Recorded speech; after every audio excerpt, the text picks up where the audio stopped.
Okay, I think I got it. Now, Chris, Because they won't hear the question. My question won't be on the tape. Only what you say will be on the tape. So Oh, I see. that's why you have to do that. Mm-hmm.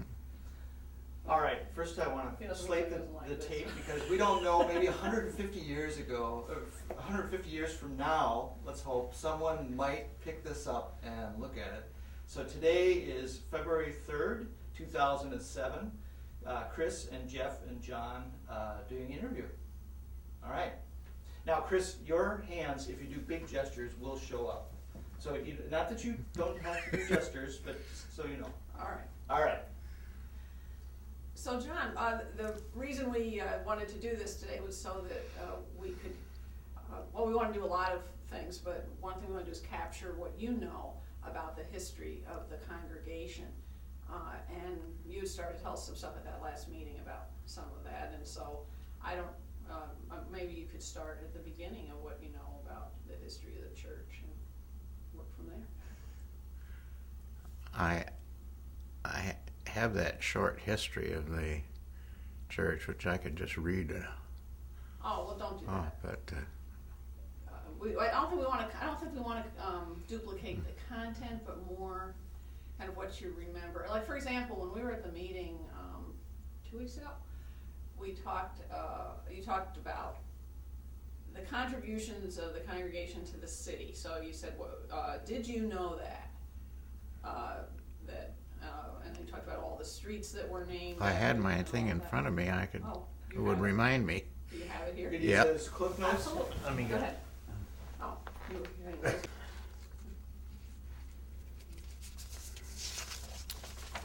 You know, John, I was talking to my daughters about the history, and I almost wonder if you could talk to the youth of our church and say, look, this is the history we need to learn, and it's important, and it's significant. And so those are the kinds of ways we could approach this. Yeah. Okay. Well, I think that's a good Absolutely. place to start. My engine was cold this morning too.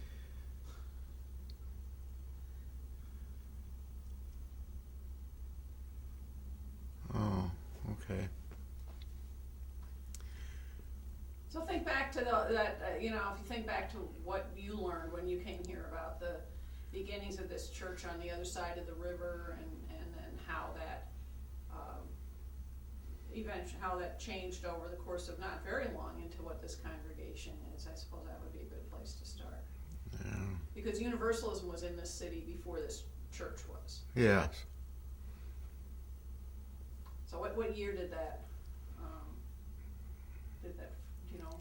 I know we started in 1859, so it was what, 1850 or something? No, it was 1855, I think. Yeah.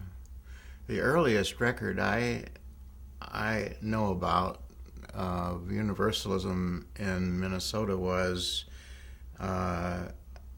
when the Reverend Seth Barnes came from Connecticut, and he preached the first sermon on the 5th of July in 1850, the first sermon in the Minnesota Territory.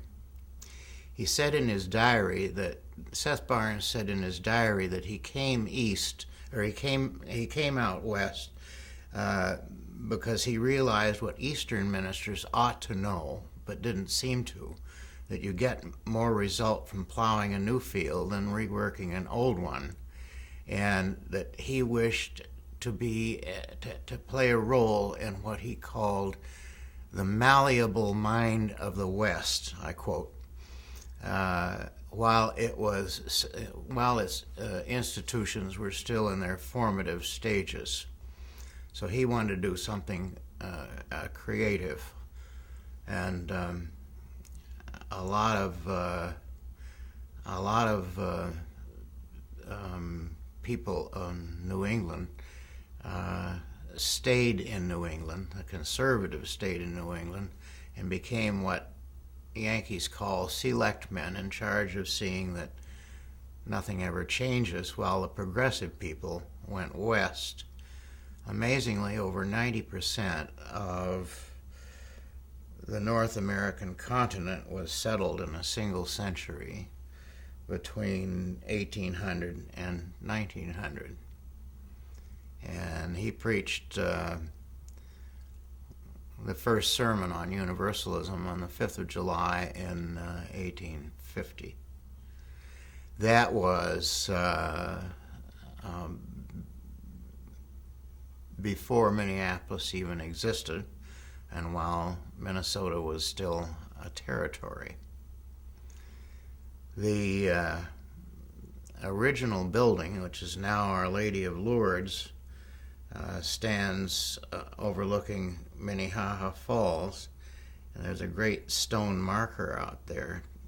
It was completed, the building was completed in 1855, and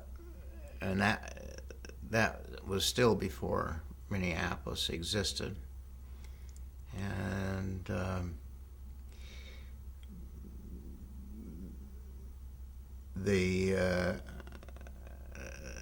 there was a financial panic in the 1870s, so the building was then abandoned and sold to the Roman Catholics. So, so that was 5 years between when he came out and when he started that church.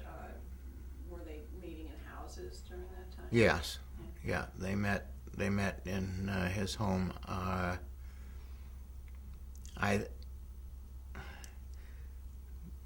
That building overlooking Minnehaha overlooking the falls, is the oldest continuously used church building in Minnesota. That, of course, was before Minnesota was a state and before the city of Minneapolis even existed. So they had a financial panic, and and the Universalists couldn't afford the building, so they left and started meeting someplace else at that time, or was that when they decided to move across the river? Well, I think when some of the same people who belonged to that church and founded it was just a square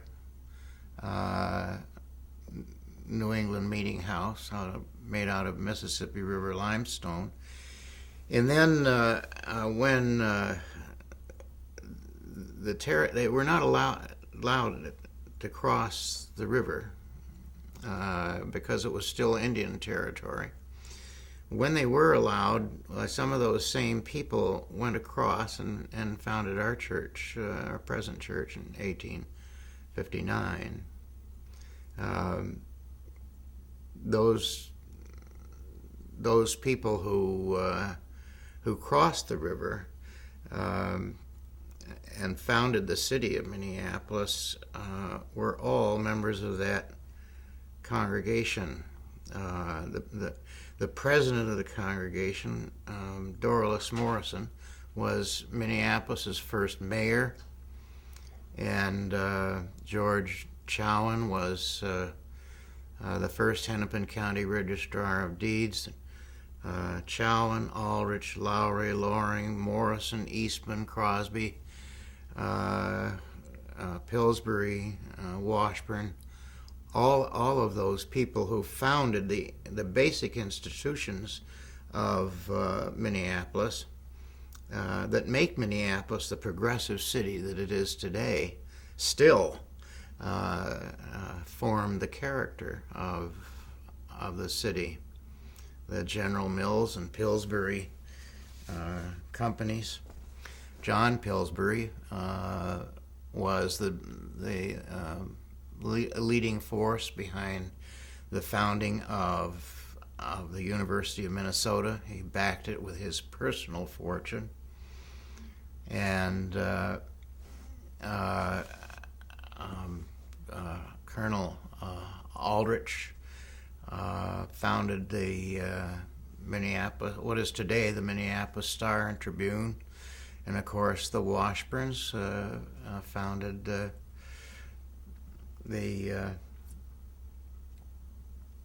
General Mills company.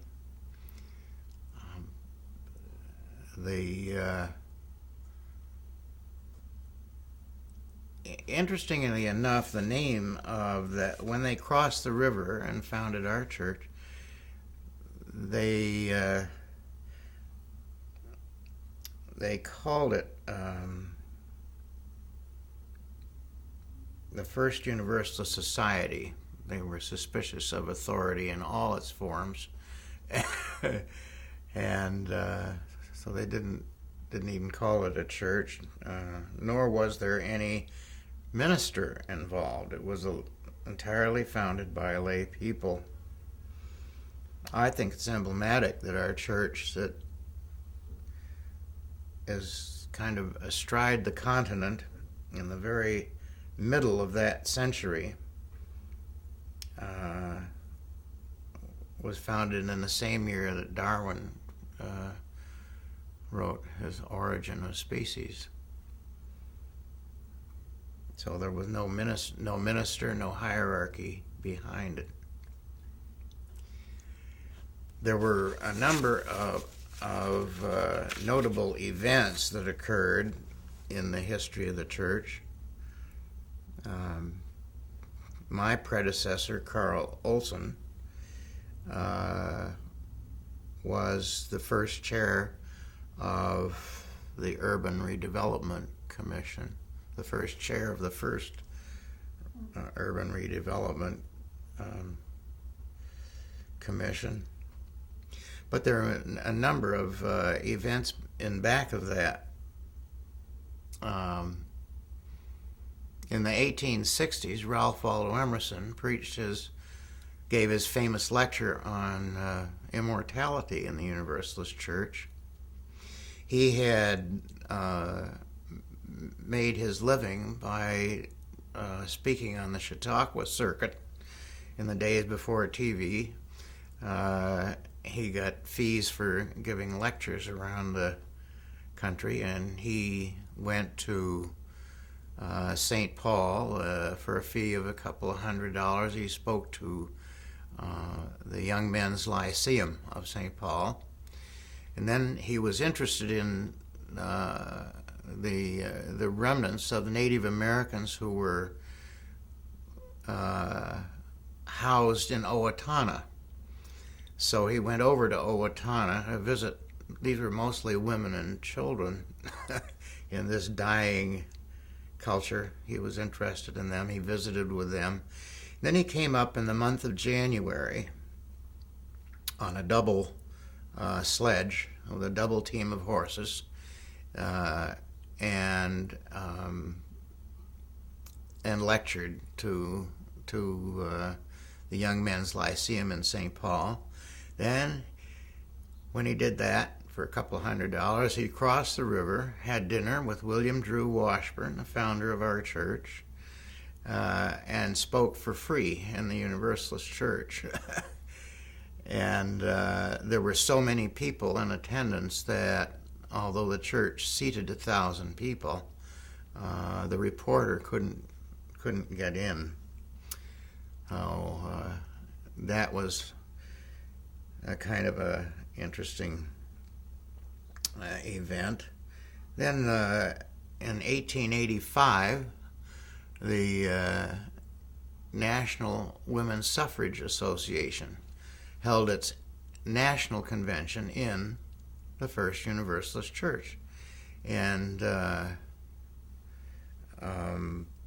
Lucy Stone was the principal speaker, and the Star and Tribune sent its one and only woman reporter to cover this female event, a woman who normally would do tea parties and so forth. This woman reporter from the Trib was so impressed with what she heard that she quit her job at the Trib and became a Universalist minister. I believe she studied at St. Lawrence University and ended up out in New Jersey, so she did not stay in Minnesota. And then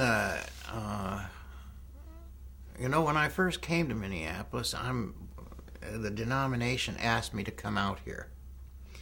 And I said, put me on either coast, but don't stick me in the middle. They said, well, you better go look. It's an island of progressive liberal thinking. It may be at the northern end of the Bible Belt, but it is an island of liberal and progressive thinking.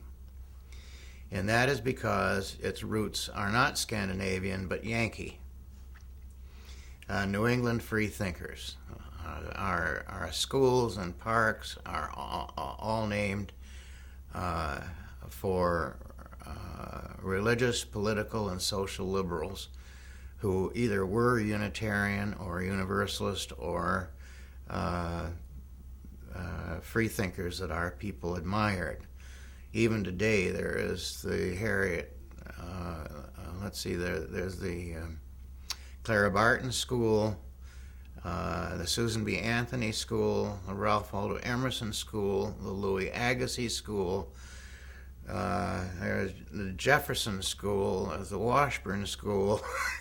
I can't think of a single school named for a Lutheran. So when I got here, not knowing anything about, my impression of the Midwest as a very young man was that I had been familiar with the downstate Indiana and Illinois, which you can describe even today as a cultural desert, a narrow-minded, isolationist kind of thinking. And that was what I thought Minnesota was. All I knew was that the city had been founded by the people of our church from New England and chiefly from Maine, and that it was a very progressive city, a vigorous, forward-looking city. But then I found that it had a nationwide reputation for anti-Semitism. And I said, what is that? I don't understand why this great big black hole is in the middle of all this progressive approach to life. And some of the faculty at the University of Minnesota explained to me that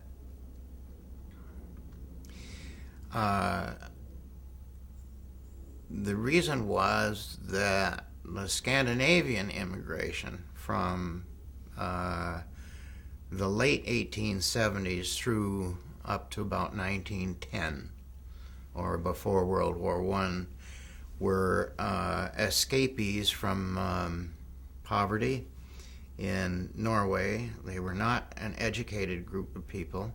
They were farmers and fishermen. Before 1900, Jews were not allowed to become citizens in Norway, nor were they allowed to do business there. And and also the law of primogeniture held sway until after 1900, so that if you were the fifth son of a family in a little fjord in Norway, your only hope was for land in the New World, which was free and easy to come by. So hordes and hordes of people with very little to lose came here and brought their old world prejudices with them. That was the origin of Minneapolis's reputation for anti-Semitism. So they overwhelmed the handful of Yankees who founded the city.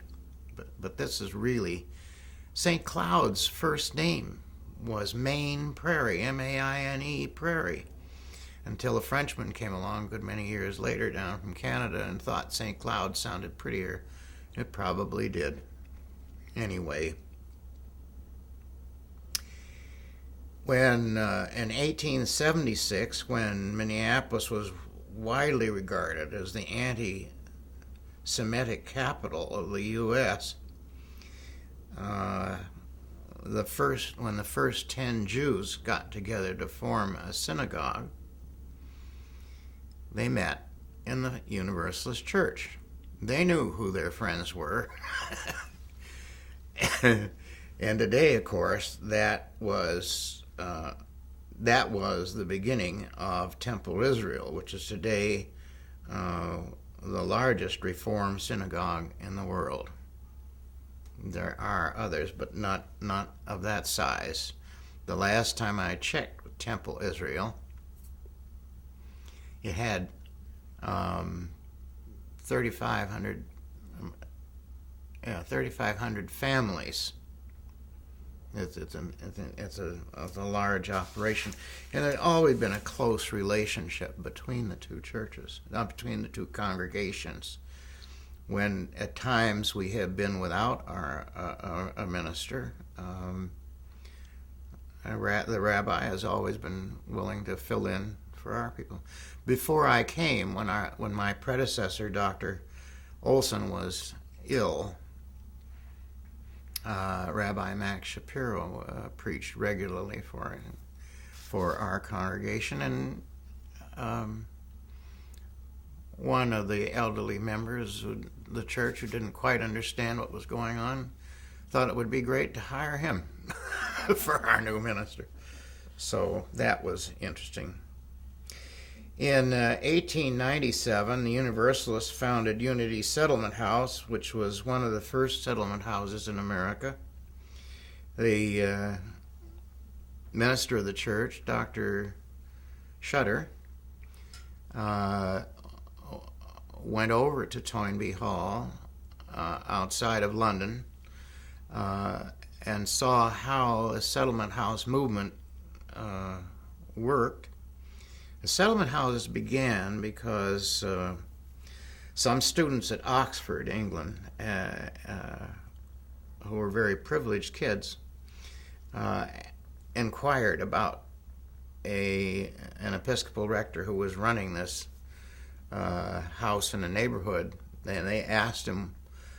They were doing some research on poverty, and they asked him some questions about it. And he said, well, if you want to know what it's like to be poor, come on down here and find out, and live with people who are disadvantaged. And they did, and that was the beginning of the settlement house movement.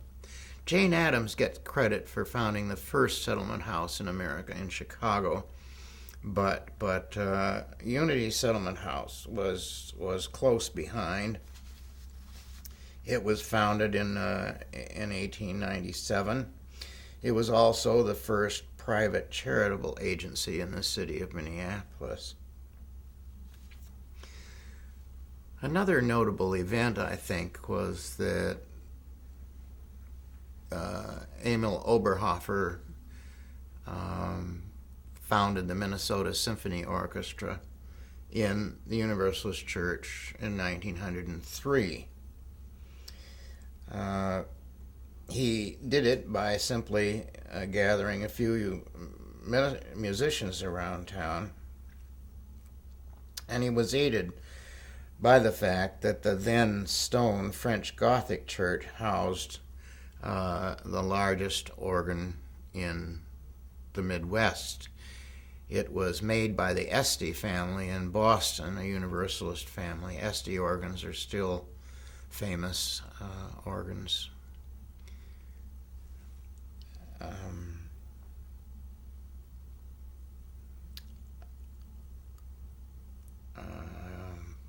What else needs to be? I was interested in what you were saying about anti-Semitism in the city, and I know there's been some histories done of that, and do you know if when that was kind of playing out and things were starting to change, was the Universalist Church involved in any way, or was that really something that the Jewish community was doing for themselves with the rest of the community?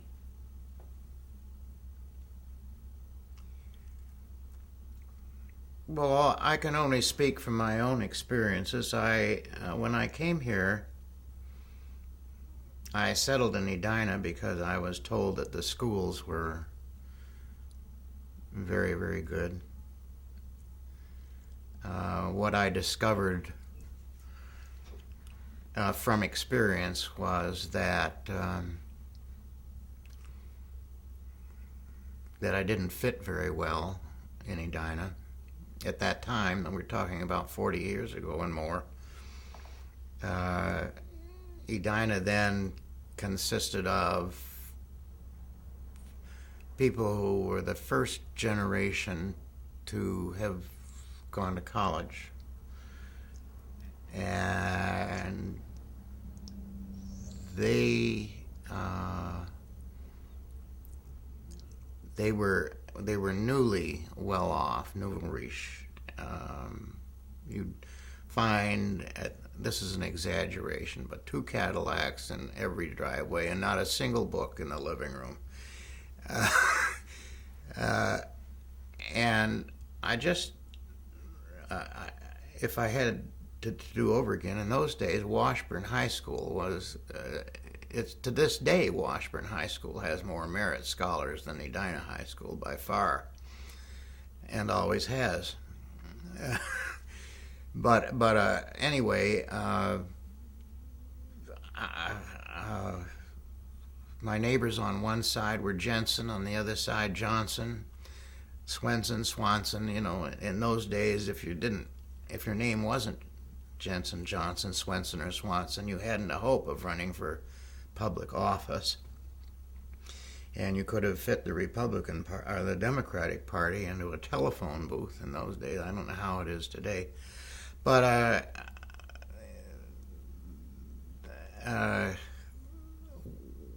one symbolic experience, I think, is that I had objected to the Junior Chamber of Commerce of Edina putting up a creche on City Hall every year. And I objected to the Edina City Council, and Mayor Bredesen said, I think you're just trying to cause trouble here. I said, I don't think so. What do you think it says to every Jew who drives down West 50th Street? It says, keep right on going. This is not your kind of town. This town is not for you. And the reason I had objected was because I felt the anti-Semitism right from day one coming there. The realtor, when we were seeking for a home, was careful to tell us, for instance, not to buy property east of Nicollet Avenue. And the ancient deed of the house we finally did get had code language, anti-Semitic code language in the deed.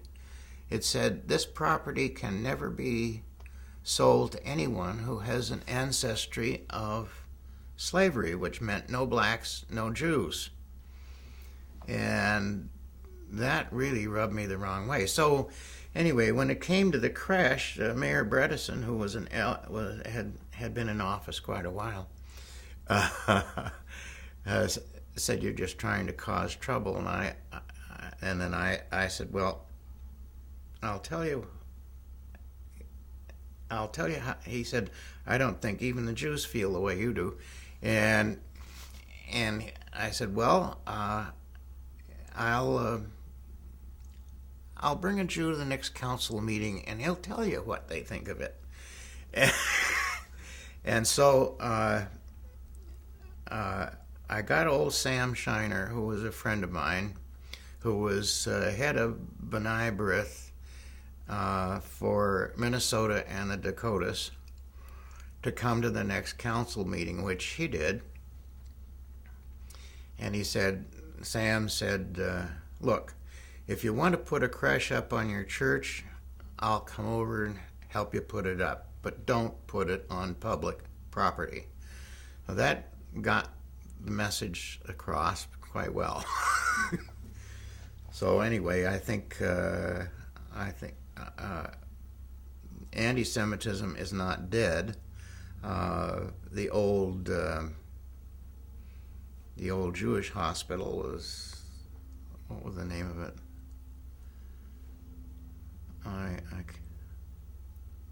I can't think of the name of the. It's been discontinued. Yeah. John, I wonder if I could double back on the settlement house, because my daughters the other day were asking about it.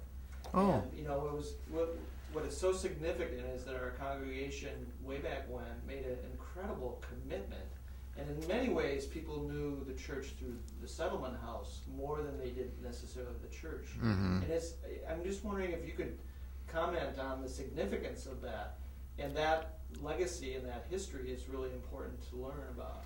And in the context of the church's work in social justice, because I don't think that settlement house just rose up from nothing. Right. Oh, that's right. You might say that the Universalists were on the extreme left wing of the Christian tradition. By their deeds you shall know them. That deeds were more important than creeds was very important to them, and I think Unity Settlement House began in a very small way by providing a daycare for Scandinavian women who worked in the mills. They, for one thing, taught the Lutherans how to speak English when they came here, and helped them with their kids. And it was just in a small building. And then they began to, under the direction of Caroline Crosby, they began to have fresh air camps out in Wayzata and on the lake, so that city kids could get out there.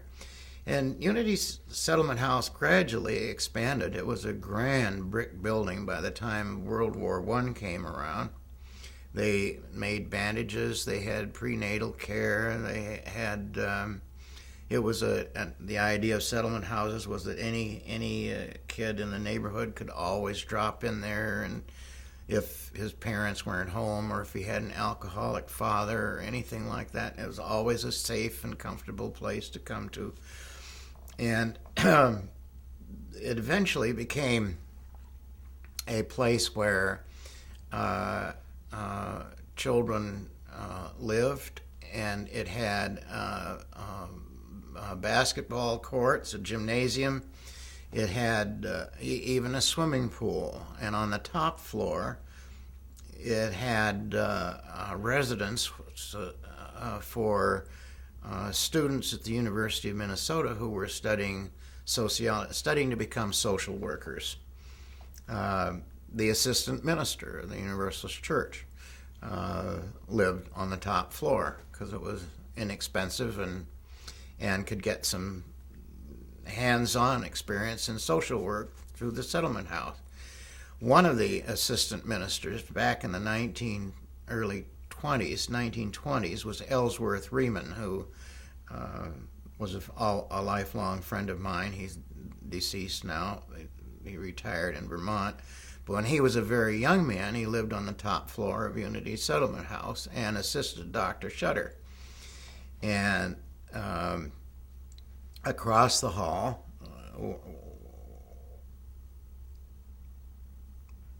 was Henry Fonda, who earned his keep there by coaching girls basketball, which he cordially disliked because he was a very lazy guy, and he eventually got kicked out of the university for not completing his work and being too lazy to come to classes. When I first came here in 1963, I used to get an occasional check from Henry Fonda for $15, and I thought at the time, good grief, his signature is worth more than $15. Why did he even bother to write such a small check? But that was my experience with Unity Settlement House. Now, the settlement house, you said children lived there? Did they actually have an orphanage or something, or was it? No, I don't think so. Not on a permanent basis, anyway. Maybe One like of a the crisis shelter? kind of yeah. thing? I think it's interesting to note that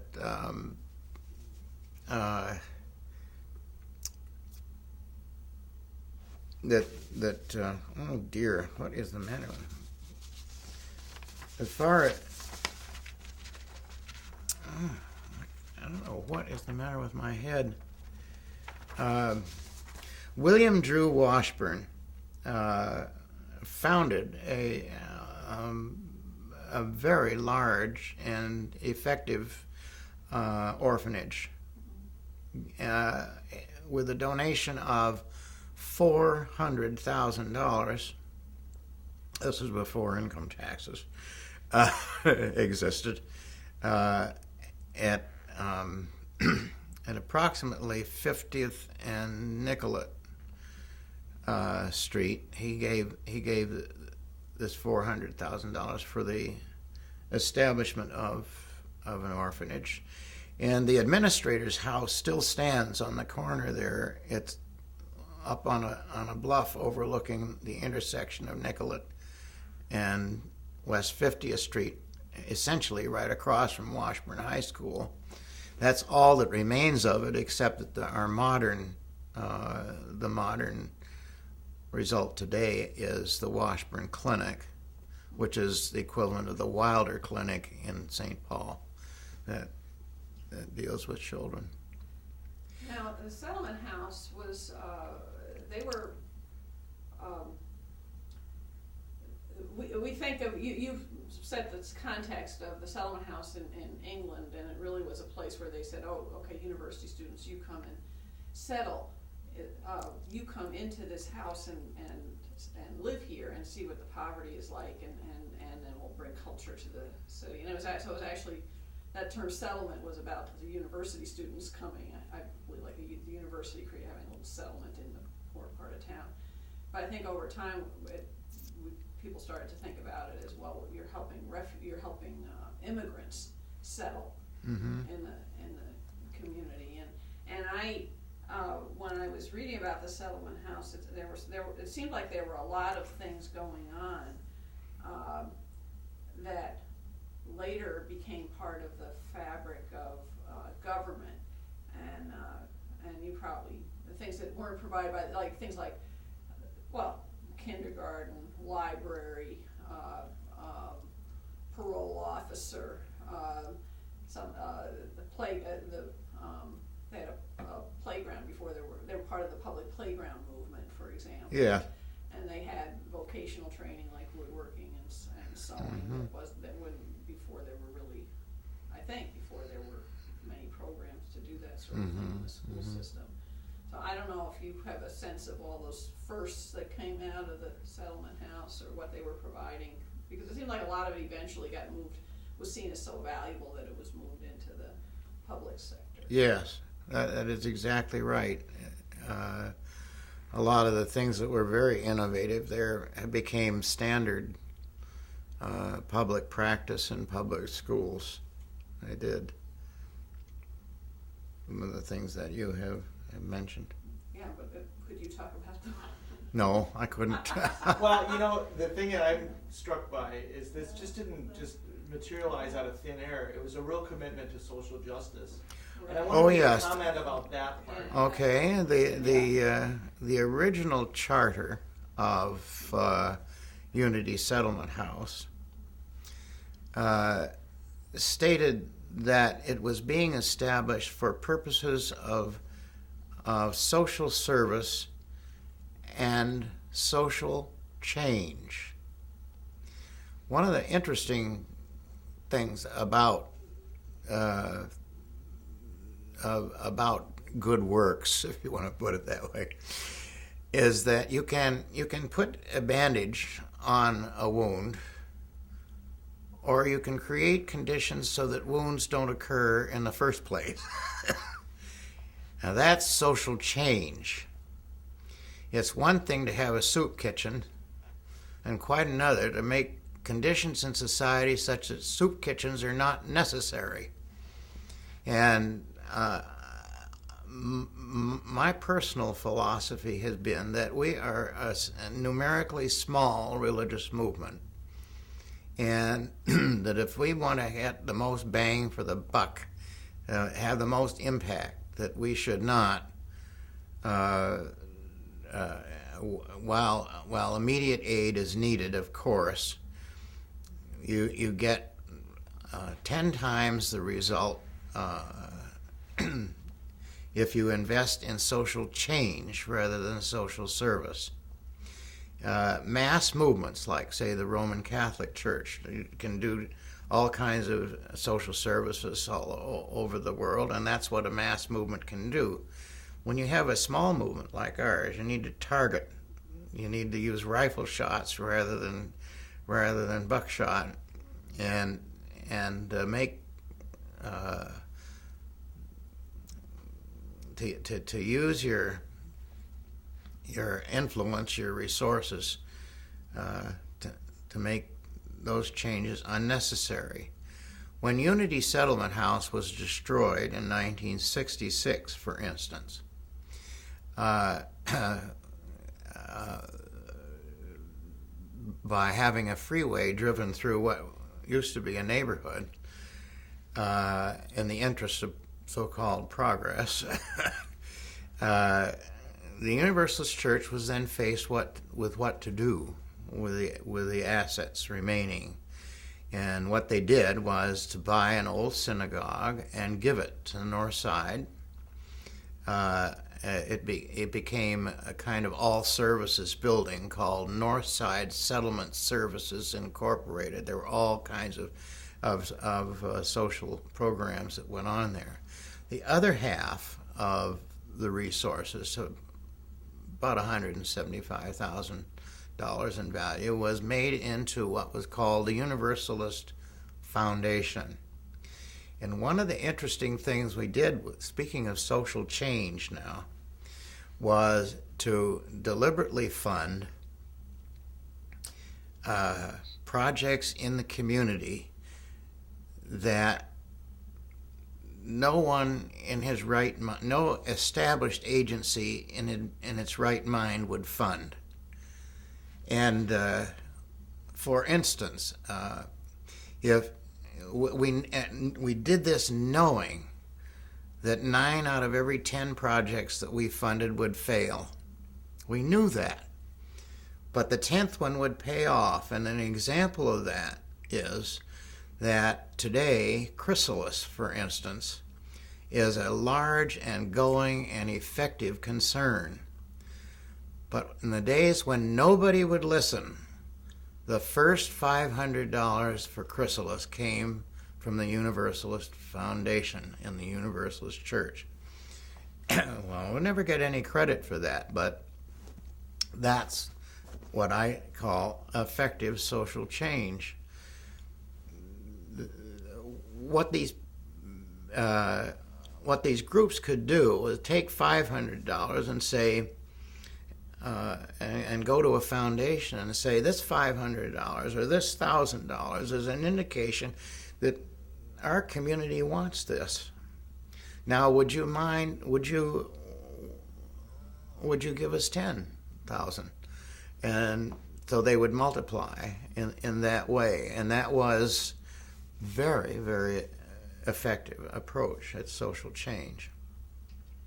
Well, during your years as minister, there were a lot of social issues that came up, the Vietnam War, the Civil Rights Movement, all those Oh my!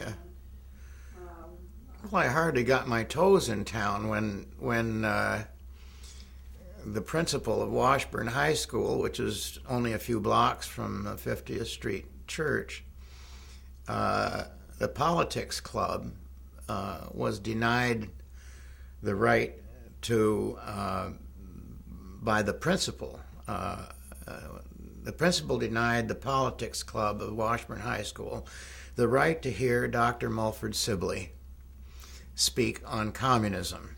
Now, this was in the days of the Un-American Affairs Activities Committee and anti-communism and there was a communist under every rock and that kind of thing in the days of the Cold War. And I was brand new in town, and Dr. Sibley was a very gentle and erudite scholar, and his method of pedagogy was that he would teach university classes by his classes in political science by building up a particular political system for about 3 weeks until all the students thought, gee, this is really wonderful and I'm going to hop on board this, like socialism or whatever.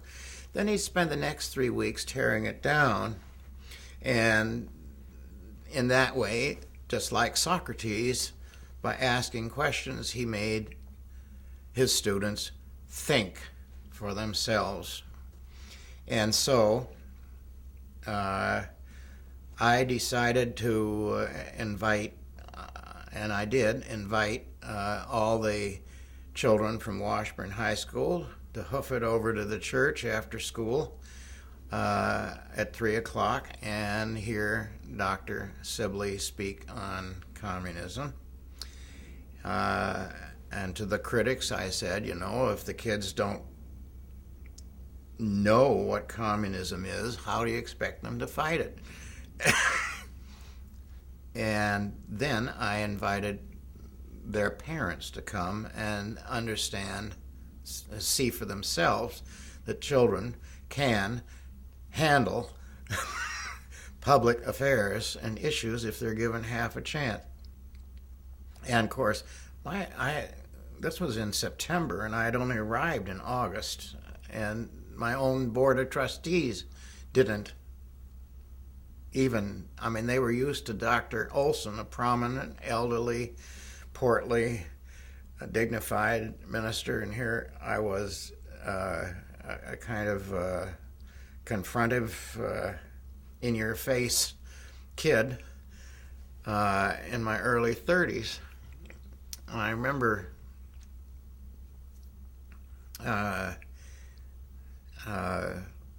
Myrna Hansen, who was the first woman on our board of trustees, attending this lecture to see what was going on, and she sat next to a tiny little diminutive lady, and she asked her who she was, and she said, well, I'm Mrs. Mulford Sibley.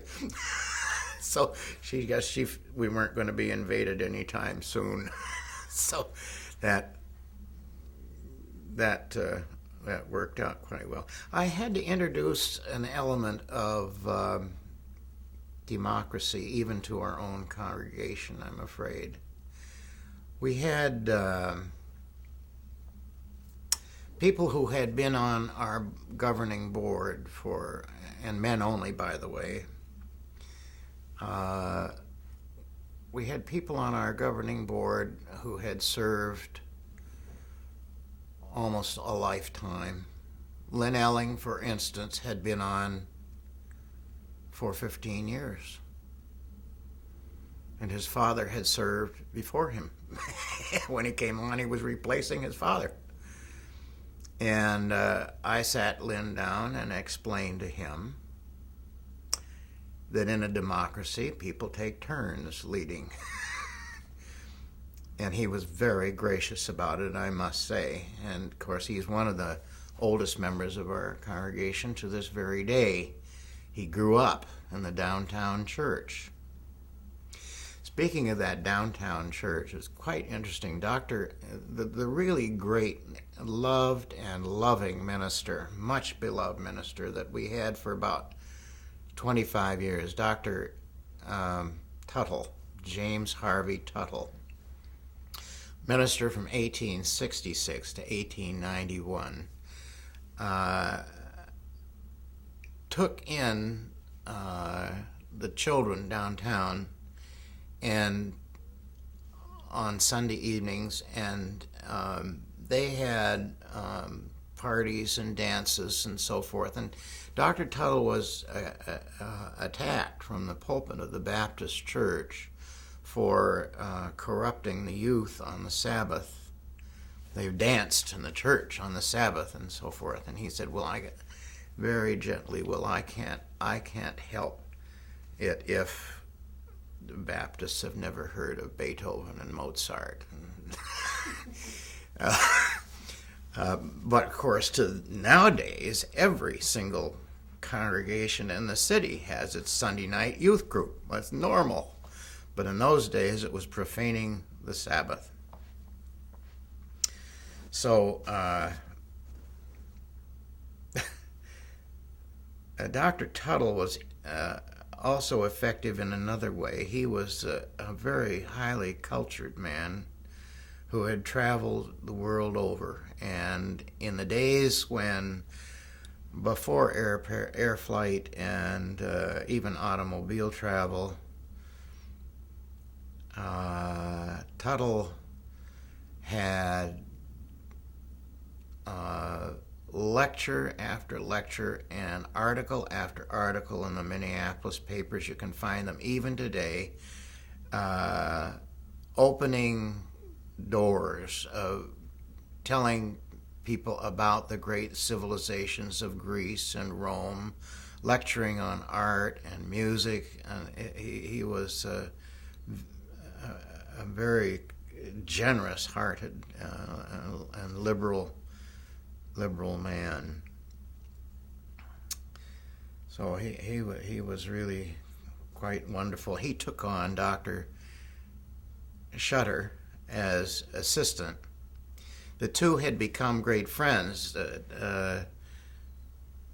Shutter was a young assistant minister at the Baptist church, and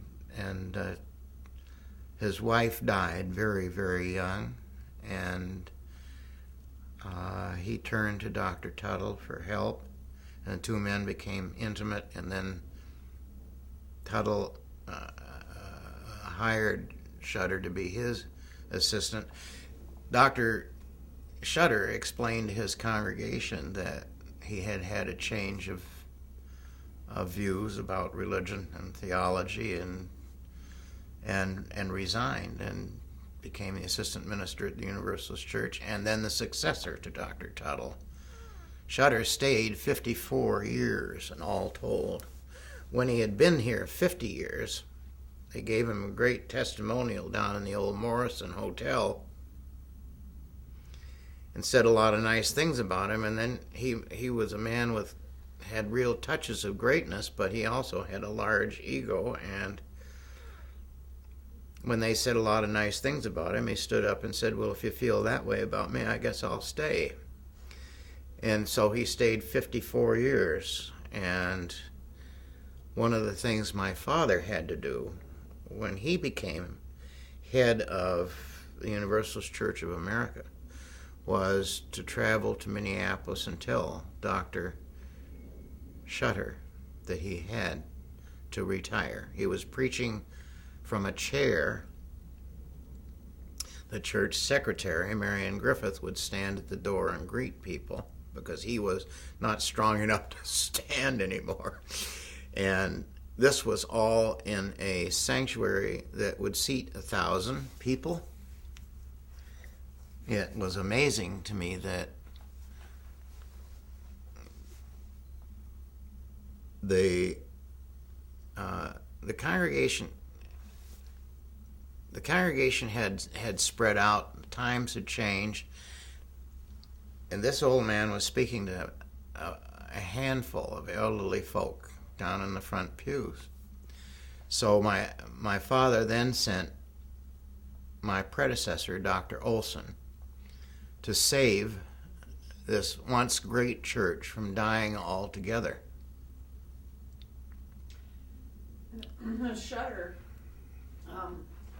you talked about how he moved from, it was the Baptist church to the Universalist church. Yeah. And I remember, and I don't know if you told me this or if I read it someplace that his change, he really experienced a change in his faith and his beliefs that had to do with his wife's death. Mm-hmm.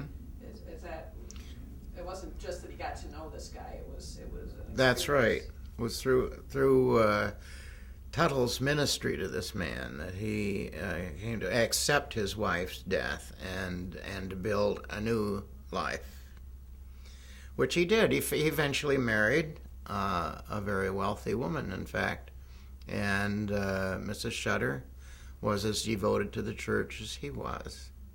Well, why did he change his beliefs from the Baptists to the Universalists? It wasn't just because of his friendship, was it? Well, because of Universalist theology, I think, of hopefulness and of love rather than hellfire and damnation. So, to jump ahead then, my father sent Dr. Olson out here to save what had been a great church from dying altogether. And he did so because he believed that the name Olson would go over well in Minnesota, and because Dr. Olson had been a brilliant student himself at Tufts University. He had worked his way through school by working as an electrician at night and as a tour guide in the city of Boston during the weekends, and was Phi Beta Kappa in his junior year, which is most unusual. He's a very bright man. And it was he who sold the old building at the corner of 2nd and 8th downtown. And the church sat out World War II in a house at 5600 DuPont Avenue South, because you could not get materials to build a church in the middle of a war. And it's always been amazing to me that our building on West 50th Street was the meeting that voted to build that building was attended by 32 people. They built a building that would seat 330, which was very ambitious on their part. They managed to build that building, and they paid off the mortgage was burned in 1959 at their then 100th anniversary. The chairwoman of that event was Grace Wilson, and her father had been chief engineer of Thomas Lowry's streetcar line, and I wish we had it back. But when I came, I really was faced with a difficult problem. I had a secretary for whom no retirement provisions had been made, and a fatally ill minister and his wife who had no provision for retirement. So I had not only three small I was the sole support of 5 people, 3 of whom were children, plus these 3 staff members who themselves had no resources for retirement. We managed to take out of our church budget $100 a month for an annuity for Marion Griffith. And then I had to explain to her that 70 was quite long enough. She should retire when she was loved by everybody and wanted, not straggle out into the sand. So it was a really tough problem. I think my recollection of our entire church budget was that it was about $34,000 when I first came. That was the minister in the building and the organist, and the board of trustees had not removed people from the membership list even when they died, because they didn't want to. Dr. Olson was dying and they didn't want to hurt his feelings, so they they had about 450 adults on their list.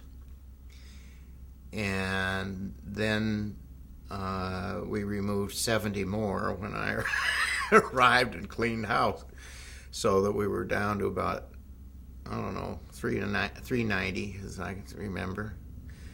Then the next thing I got hit by was the population explosion, which at the time I did not realize was just a normal post-war thing. But I thought, my goodness, how prolific these Scandinavians are, because we had 600 children and 400 adults to run a church school of 600 people. It was really quite a challenge. So we had a full, did employ a full-time director for the church school with an assistant. And we gradually built up, but in the beginning it was myself and a 70-year-old secretary and two 1950s vintage U.S. Royal typewriters with the whole staff. Was Nancy Carlson the first religious education director, or was it someone else? No, I had Beverly Barker was the first teacher, and Meg Riley was the last.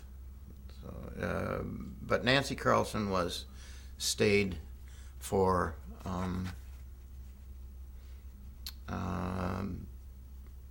I think 18 years. Yeah. Yeah, that's who I remember. Mm-hmm. It's most remarkable, I think, that in the first 130 years, this church only had 5 ministers. It only had 3 secretaries, 3 or 4. Let me see. The first secretary was Miss Evelyn Hughes, who stayed 44 years. And the second was and she trained Marion Griffith, who stayed 36 years. And she trained Claire Burke, who stayed 26 years. And she trained Sharon Masick, who stayed 23 years. Oh, add that up for me, Chris. You're an engineer. I get about a 44 plus 36 that's 80. plus 26 106. plus 23. 129. Well, that's those 4 women. 129. 129 years. And across this flowed a very young congregation. Most people don't realize, unless they've been in the ministry, that there's a core group of about maybe 70 people in a congregation. And the rest all change, so that it's a different congregation every 4 years. Totally, you have to re-educate people, especially when all the activities are really run by volunteers. There's a constant challenge to train people. I've had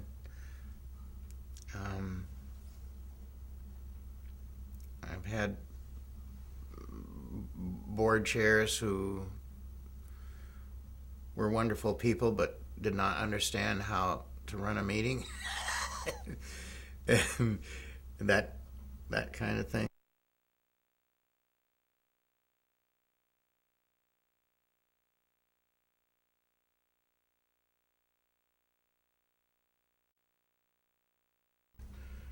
were born, Dr. Tuttle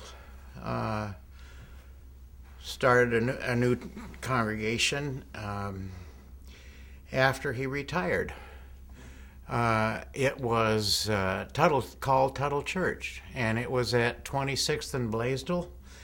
And when 26th and Blaisdell was the edge of Minneapolis, it was the outer edge of Minneapolis, and all beyond 26th and Blaisdell was country, and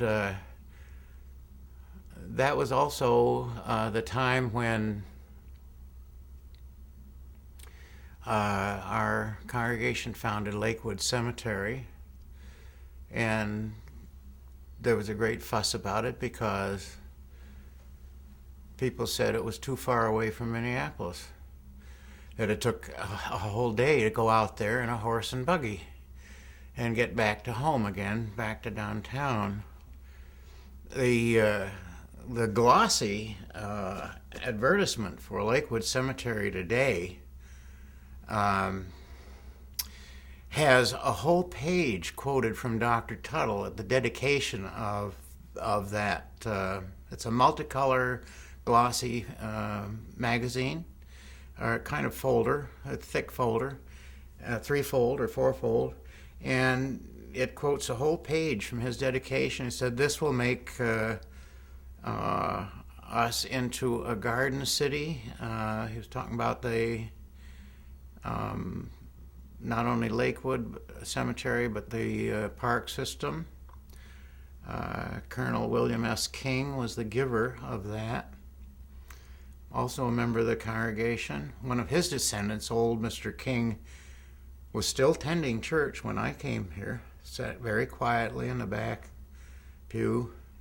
And anyway, he said, "This will put us on a par with the great parks in the great eastern cities." But nowhere in this glossy brochure does it say he was the minister of the First Universalist Church. It just says Dr. Tuttle. We don't get credit for anything. All the names in that Lakewood chapel are members of the church. They send a young man over to the Middle East to study Byzantine architecture. He spent 2 years over there and came back and built that chapel. It's just beautiful. It has these tiny little tiles that are gold, and when the sun comes in, they just sparkle. And it says, "When the day springs break and the shadows flee away," and the sun shines right on that. It's beautiful. And we don't get any credit for that kind of thing at all. You were talking about the parks and the park system, the Rose Garden, and I can't remember, who was it that donated that? William S. King. Oh, he donated the Rose With Garden. King's Highway, that was the old King Farm. Today, it is the Northrop King Seed Company. But that's what King's Highway is. The same thing as DuPont Avenue South. That was they gave that land on condition that it would never be used for private profit, but would always belong to the people. That was the beginning of our park system. Another thing for which we get no credit. Now, there are plenty of churches celebrating their 150th this year. The Congregationalists, and Dr. Tuttle was present and officiated as a participant in the dedication of St. Mark's. Our church was here before St. Mark's. And you wouldn't think of doing anything in Minneapolis without Dr. Tuttle there. Now, during that time when the congregation declined, was that the time when some of those bigger, wealthier families left the church and what happened to the Washburns and the Crosbys? Yeah, it's very interesting. I was very much interested in that question myself. Where were these people? Why did the church die? One of the reasons that the church died way down is that was demographic. The population changed. Nobody lived. The area around St. Anthony Falls became a slum for a time, and it was mostly French Canadian immigrants who lived there, and the Yankees moved out to places like Wayzata, and that was part of the reason that the church declined. The other was that the minister stayed too long, and times changed, and now there are still a Morrison family around, and there is still I think the Washburn family has died out. There just isn't anybody surviving. But the Washburn family produced Elihu Washburn got Abraham Lincoln elected president of the United States because he was Abraham Lincoln's campaign manager. He was also governor of Wisconsin. He was governor of Wisconsin. And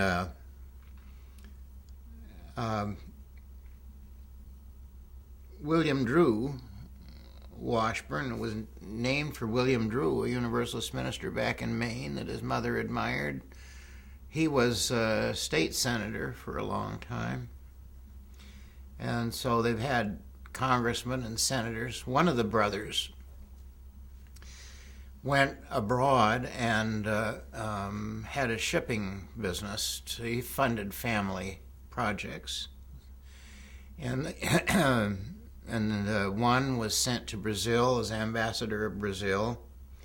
I don't remember his first name, but he was bored down there, so he spent his time doing inventions, and he invented a writing machine, which he thought would never amount to anything, but he did have it patented, and he sold the patent to a guy named Remington for $200. And then the youngest brother, the youngest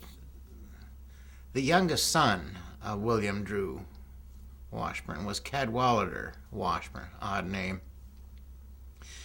I met Cadwallader when I was at Bowdoin College on the coast of Maine. The old Washburn estate up there is on a dirt road that is the middle of nowhere. There's this mansion with about 20 yards from the front door a Universalist church. and I preached up there in the summertime, and Cadwallader came in to hear me preach, and then later retired in Bowdoin College at Brunswick, Maine, at where Bowdoin College is, because it's a nice little college town. And he and his much younger second wife Drew had her daughter in high school. And Uncle Cad and I, in those days, I'd never heard of Minneapolis. Washburn meant nothing to me, but I liked this old guy. And he was deaf and mute from the age of 7 because he had had some terrible childhood disease before there were antibiotics.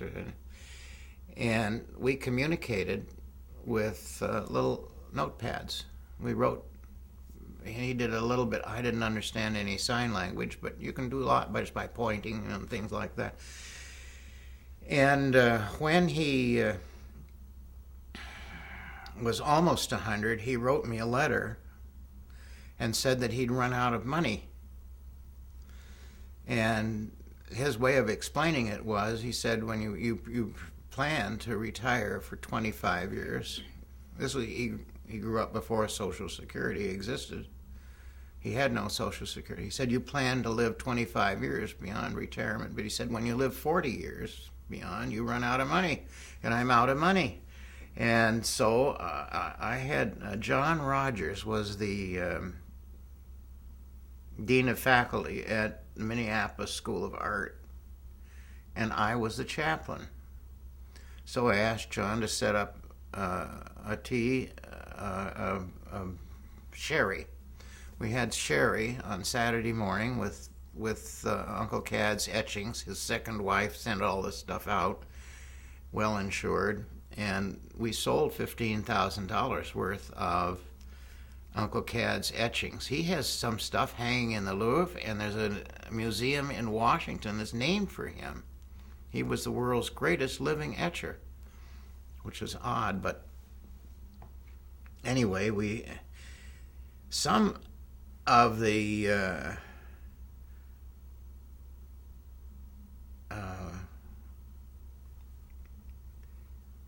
Crosbys came out of hiding in Wyzetta and bought some of Uncle Cad's stuff, and I thought, you rich people could have taken care of this old man. You didn't need to buy stuff. Herman Arnott bought, and banks were buying works of art for their lobbies in those days, and I don't know if they still do that or not, but they bought some stuff, so Uncle Cad had a bit of money. He died later, about a year and a half later, at the age of 101. But he sent me a beautiful, big, that tall. It's upstairs in in one of those glass cases by the office, I think. And it says on it it's dated 1909, which is the 50th anniversary. Given in grateful appreciation for 50 years of loyal service as president and board and trustee of the congregation. And that was given to W.D. Washburn? William Drew Washburn in 1909. That was the 50th anniversary. The Loving Cup. Mm-hmm. Yeah. And that was the 50th, and then, of course, in 1959 was the 100th. Grace Wilson was in charge of that. They burned the mortgage on the church and that at that time. The 50th Street building was supposed to have been about 20 feet wider than it is, but the structural steel was not available. That building was completed in 1949. Structural steel was not available. It was supposed to have had a tower. It's got a reinforced front end on it to support a tower, but they never built it because it was $15,000 extra. It was in the tower room that I found the anthem that we discussed that was written by Emil Oberhofer and dedicated to the Universalist Church. Now, one of the things that happened in that building was that when you got there was an organ and there were pews and, Yeah. Well, a lot of things happened. First of all, we had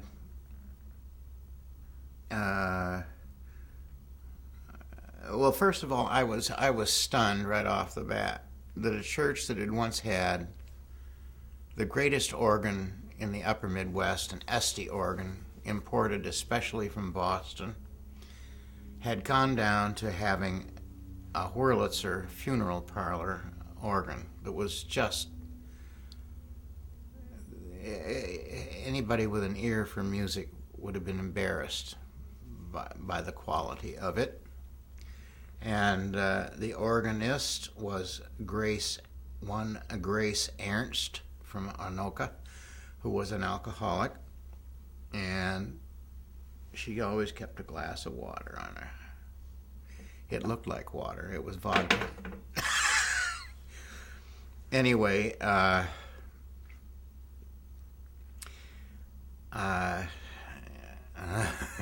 it was so bad. How did we do this now? We also had a growing congregation. When I first came, I told you there were 450 people on the rolls, and we took 70 off. That left me about 380. And by the time I retired, we were over 700 adults. I don't know how many children, but anyway, we were a bit over 700 when I quit. And we tried in various ways to accommodate numbers. First of all, we had 2 services, and which was a cheapskate way of saying, let the minister worry about the numbers. We'll pay him the same for doing double duty. And after all, he only works 2 hours a week anyway, and so anyway, they did not, they had no mortgage, should have been paid off in 1959, remember. This was a way of letting me worry about the problem, rather than saying we're going to raise $100,000 and enlarge the building, or we're going to move. I said, oh well, we'll just have 2 services. Then we had 3 services. And I was sending Jim Riley and the choir out to places like Wilmer. There were not enough ministers in Minnesota at the time, so I had 5 ordained UU ministers in the congregation who were doing chaplaincy work or something like that, or teaching, who would do piecework for me, and they would run adult ed classes if they were just paid for doing that one job. I needed more staff. There should have been, the rule of thumb is not more than 300. The ratio should be not more than 300 to 1. 300 members to every 1 minister. Otherwise, people don't get served. Sometimes they don't even then. But anyway, we had 3 services. Jim Riley would take the whole choir out to Wilmer or to Minnesota Valley. Minnesota Valley was another way I tried to take the strain off the numbers. I had about a dozen key families or more that I sent out to Bloomington. I said, now you start a church out there and stay with them till they get really established for a couple of years, then you can come back. Well, what it did was to take the top $5,000 off of the pledges. My budget went down $5,000 and I had to build it back up again. So we had a new church in the west, which was in Wayzata, one in the south, which was Minnesota Valley, and there weren't enough ministers to supply all these little fellowships around in places like Eden Prairie and not Anoka, but there's one straight north, Fridley. There's Fridley, and there's St. Cloud. Now there are 2 in St. Cloud. Anyway, in those days, there weren't enough UU ministers to go around, so I was going crazy. I even had, I think the most weddings I had in 1 year were 77 weddings in a single year. I had 5 in 1 weekend. One was in White Bear, one in Wayzata. One was at our church, and I forget where the other one was, but I was going crazy. My family, I had children, and I would go 2 weeks without an evening at home. I attended every committee meeting. You could what I say here stays here. You could go to committee meetings in this church in the last couple of years.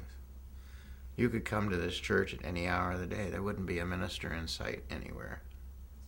This church has been run by the lay people for the last 5 years at least.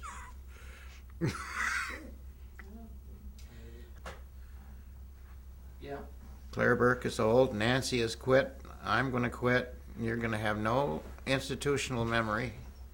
You're going to get stuck all of a sudden with nobody in the office who knows what they're doing. And I quit. John, I'm sorry. Can you start that again? Yeah. Just because I wasn't rolling. So I love the way you started that. It was something about. What did I say? It wasn't fair to my Yeah, family. exactly. So. You said it wasn't fair to you. Well, we were having 3 services on Sunday, and that was one way of cleaning out. But we'd build back up again, of course. Then I started the church in Minnesota Valley on October the 1st in 1966. That was the beginning of Minnesota Valley. Is now a very nice congregation with a beautiful building and a good minister. They're going great guns, but I I bullied them, I scolded them. They were spending money on renting school buildings and hotel rooms and Masonic lodge halls, and I said, you could use that money to buy a building, become a church. You know, you can stay a fellowship forever and scratch each other's itches, and that'll be nice. You can have your little potlucks and things. But if you want to be, the genius of an institution is that it will outlive you. People long after you're dead will be struggling to establish the values that you have said are sacred to you. That's the genius of an institution. I know that the downside of institutions is that they tend to crush creativity, but they are the only vehicle we have to carry our values beyond our own lifetime. And that's why the institution comes first and the minister comes second. So when I got to be 60, I said, this church needs a vigorous young leadership. It needs somebody not older than 36 years of age, and maybe 2 somebodies not over 36. And I am going to retire at 60 for that reason. I've seen too many old guys, not only in corporations, but also in church pulpits, that get a good church and hang on way too long. And that was why I quit. As it turned out, I didn't really retire. I just stopped getting paid because people are still after me to do things all the time. Can you remember what the Olson Fund was for? And would you mind speaking to our men's group? And my daughter's getting married, would you? And so forth. So I wanted to move to Arizona or California, but Drew said her friends were here and her children were here, and she was planning to stay here. So that's the way it was. I remember, or tell me if this is correct, but you at one point were saying, you were thinking we should start a congregation in Eden Prairie, and the way I remember you saying, well, give me the endowment, let me go to Eden Prairie and start another congregation. Uh-huh. People like Ed Harding said, you know, we don't have any debt, and that's very comfortable. And actually, the people of the past were paying for Ed's church. He didn't want to have to increase any pledge or anything because it was very comfortable. Old John was going to stay there. The building was paid for, nice and easy. You don't have, why worry? Who was Ed? Ed Harding. He was secretary to the board of trustees when I came. He's a good guy. When did you decide to get rid of the balcony in the organ? Well, that was part of that was the final desperation. By about 1972, after having 3 services and starting new churches, the next way you could get more space was by redesigning the inside of the building. If you took out the pews, you had a multipurpose room, and that again was a failure perhaps on my part, but also on the congregation and leadership part, to notice that if you have a big room with movable furniture, you have to hire somebody to move it. And they didn't have anybody to move all that furniture around. Every time a different event took place in the sanctuary, the members, and usually me, I had to move the furniture. So I ended up doing a lot of that, which I think was I shouldn't have had to do. But that taking out the pews and pushing back what was the chancel gave us 8,000 square feet additional space, usable space inside the building. So that was our last desperate attempt to make that building work for us. It still didn't solve the parking problem. I can remember talking about this in a meeting where Bob Benjamin said, well, I don't know why we should have a parking lot. I like looking out on the grass.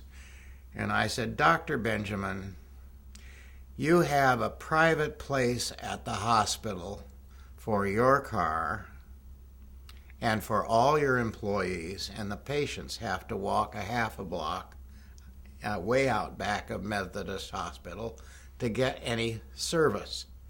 I said, this church doesn't even get its staff off the street. This is the real world we're talking here. Anyway, that's the way I felt about it. And the congregation said, oh, well, that's just old John. Nobody pays any attention to him. We got all our bills paid. There's no mortgage. Why should we worry? So it really took a business and management genius like Terry Sweetser to blast that congregation out of that building. But he did it with the money that I raised. Within 6 months of my retirement, the church inherited $500,000. We got $300,000 from Emil Hastings that I had taken care of. Emil, I had his car repaired, cashed his checks, got his hearing aid batteries. He did that because I took care of him. And Dave Junker was good to him too. Then Angie Clement, who was Drew's closest friend, left $300,000. That's $500,000 right there. And then Werner and Ola Pittman left a black couple, by the way, left their entire estate to the Universalist Church. That included their summer place, their summer cottage, and their duplex. And Don Carter left $50,000, and I arranged for that. All that, and Terry was honest about it and fair. He said, John raised the money that bought this church. Terry put all that money into this building. It's all gone. Yeah. That was, if you add that up, let's see, 300 and 200, it's about $1 million. It came in 6 months after I retired. Well, it's a good thing I did retire because I think I was a damn good minister, but I don't think I was a terribly good administrator. My father used to say that there are 4 qualities you can expect from a minister, which he called the 4 P's. Prophet, preacher, pastor, and promoter, and he defined them in this way. A prophet is not a foreteller, but a forth-teller who is set aside from the community of getting and spending and begetting, even in the case of Catholics, to rummage through the storehouse of human wisdom and knowledge and to declare firmly what he is a truth sayer. That's the preacher part. The third part is the pastor. That's the arts of worship and celebration of rites of passage of birth, maturity, marriage, and death. And the 4th P is the promoter, the glad-hander, fundraiser, brick building, member getting, doing whatever any good executive secretary of any organization has to do. Those are the 4 P's. And I name in that order because that's the order of importance I place on them.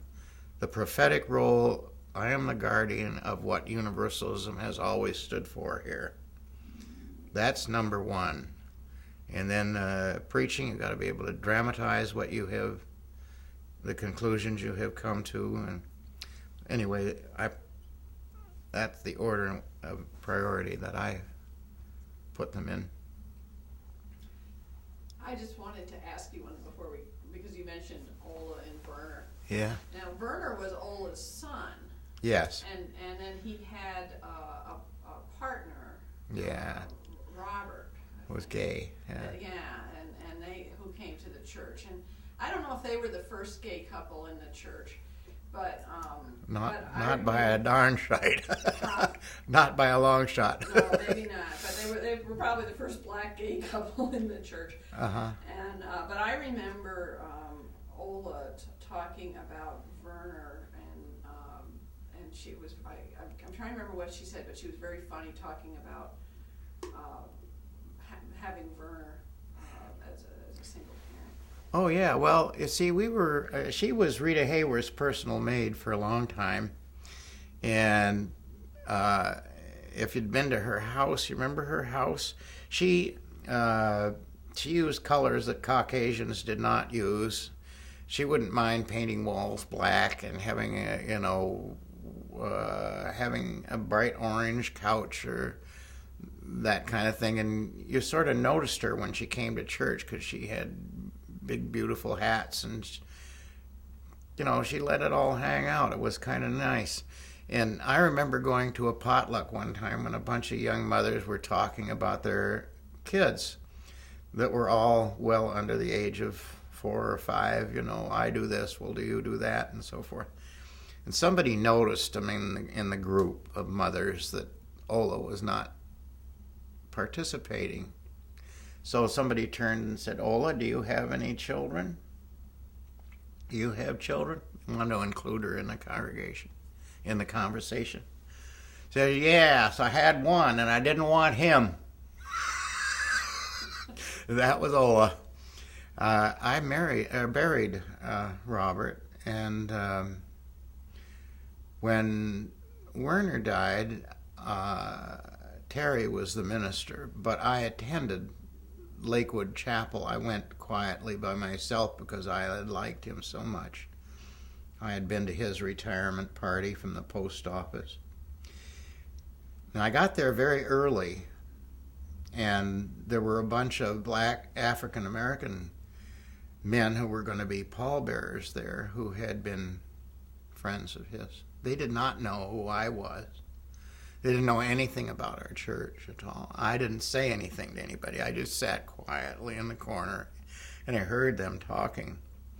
And one of them said to the other one, what is this Universalist church anyway? And what is it all about? And one of the other guys said, oh, they're okay. They're just a bunch of people that don't believe in hell. I've always hung on to that. I thought that was pretty good shorthand. Yeah. Well, at that, I think That's enough? We close round one. Yes, that was good. Okay. And getting that extra space for the social hall and everything. I sold that old funeral parlor organ, a Wurlitzer organ, to a rock group for $200 and initiated buying the finest concert grand piano we could locate. And we hired Jim Bond to do it. I used to call him 007.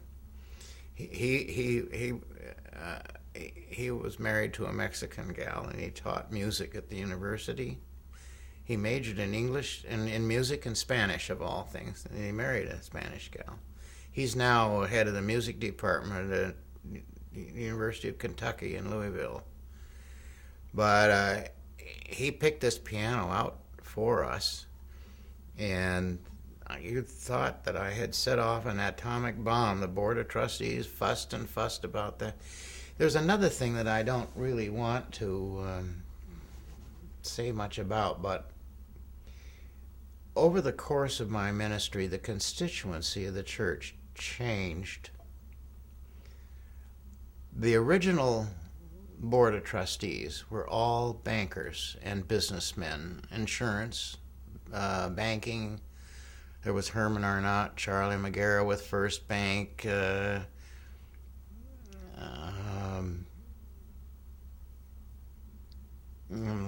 Lynn Elling was in the insurance business, and the expectations were that, Dr. Olson had always was a big fat man with a Phi Beta Kappa Chi chain, and he was a raconteur in his old age. I've become a little bit of a raconteur in my old age, but in those days I was a very earnest young man, and they expected me to entertain them. I'd be invited to dinner, and they'd all sit around and, say something wonderful. And I would just freeze at that kind of thing. But gradually, because I had an interest in things other than business,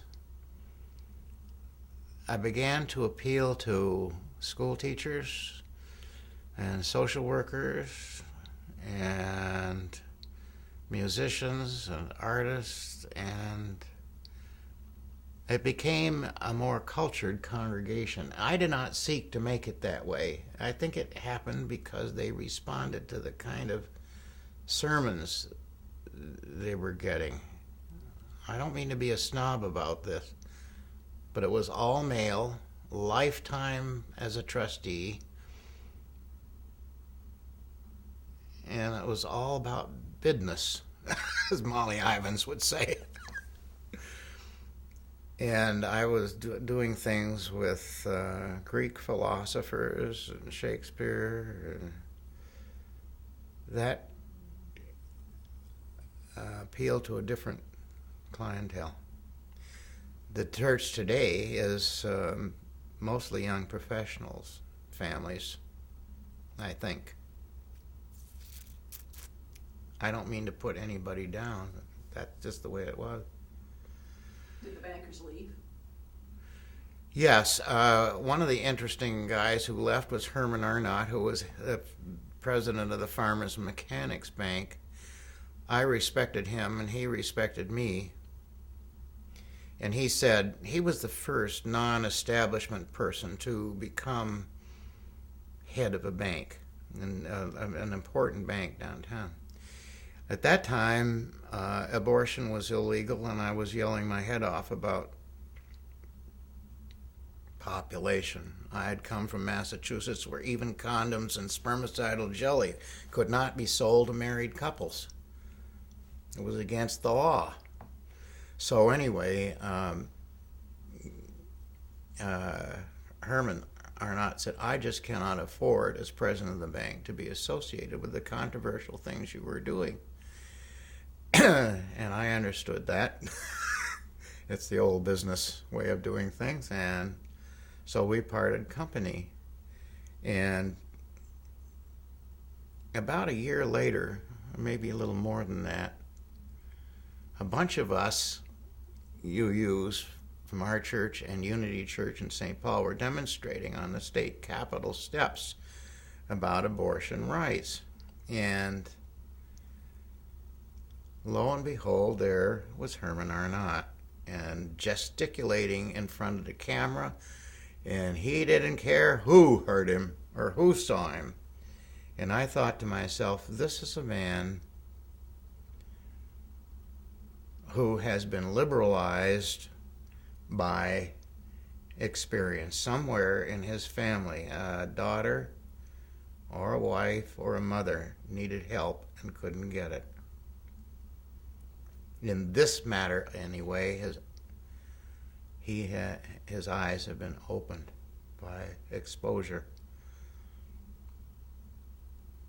So yes, I lost people who thought in any congregation at any time, there are probably somewhere between 2 and 5% of the congregation would like to shoot you dead. You're sort of, a minister's like that little rabbit that goes across a shooting gallery, you know, at the state fair. Pow, pow. If you're not happy at the office and you can't stand your partner that you're married to or living with, you can always take a shot at the minister, because the church door is never closed. I never close my office door.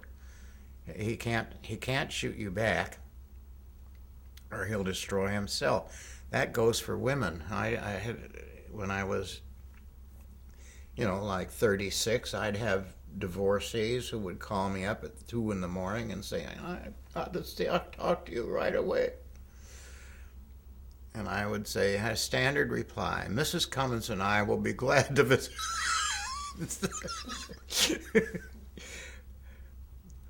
But, you know, if a woman took advantage of a minister, he can't do a thing about it.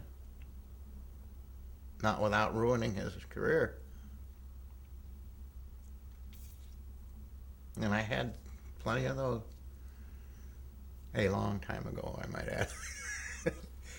People who tried to take advantage, and you had to put Yeah. off by saying, I'll meet with you with my wife. Yeah, bug off. Yeah. Yeah. Well, Want to hear about that?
You ready to go? Yeah, let's just go ahead and start. Just go ahead and start? Yeah. Okay. Well, I think it's important to note the context out of which Universalism came. It did not spring out of a vacuum. Early Universalists were Yankee sea captains and their families along the Atlantic coast, and they held more liberal views than their country cousins because they had had a wider experience of life. They had sailed their clipper ships and their whalers across the Atlantic and across the Pacific. They had seen the teeming millions of Asia and Africa, and they couldn't believe that only a handful of New England Calvinists were going to be saved. They were aware of the great diversity of the world. You have to recall that early New England Puritans had Calvinist hellfire and damnation preaching, and that the early colonies were theocracies, the government centered in the church. You couldn't be married unless the clergy approved. You had to have the banns published in the church, and the earliest Universalist church to be established was the first independent church of Gloucester, Massachusetts. It was founded in 1770, 5 years before the American Revolution. And in those days, churches were taxed for support. Everybody was taxed for the support of the established Calvinist church. And the Universalists refused to pay taxes to the established church in the city of Gloucester, and their household goods were seized by the town in lieu of the taxes they had refused to pay.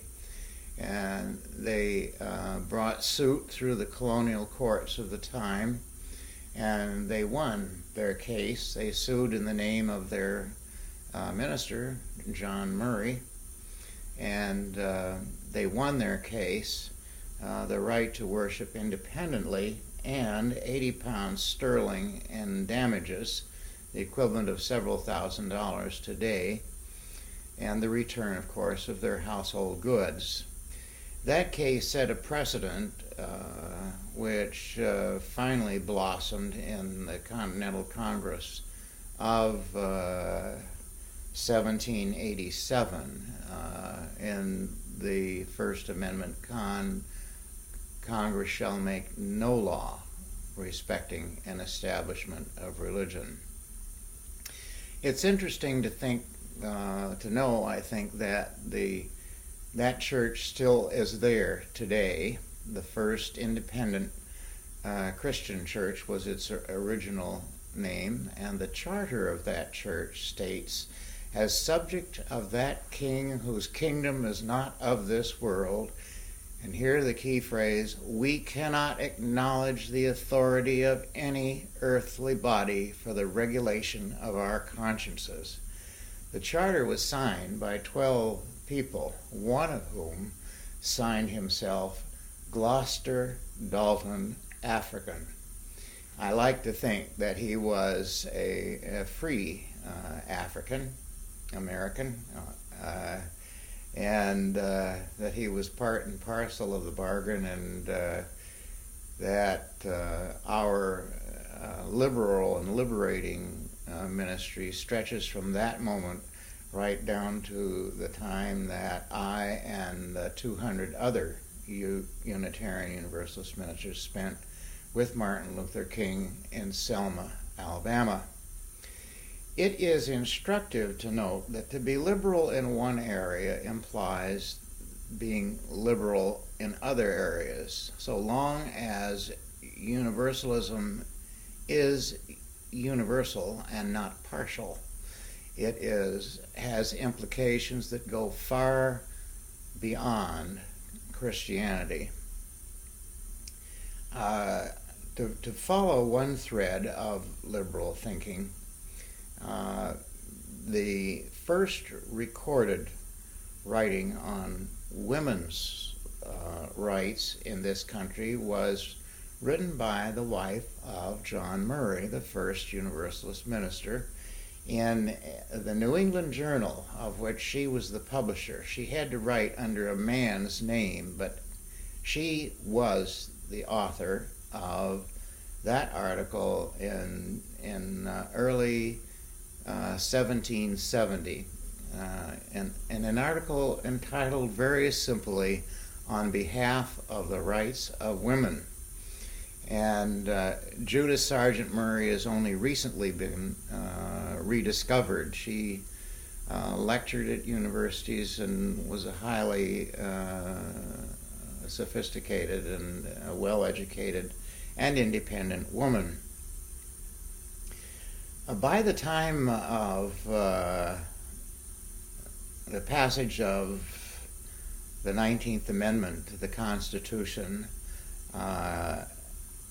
in 1920, giving women the right to vote in this country, the Universalists had already ordained 88 women to the ministry. Unitarians, 32, and all other denominations combined, fewer than half a dozen. And the ordination of these women led to the opening of the professions, led to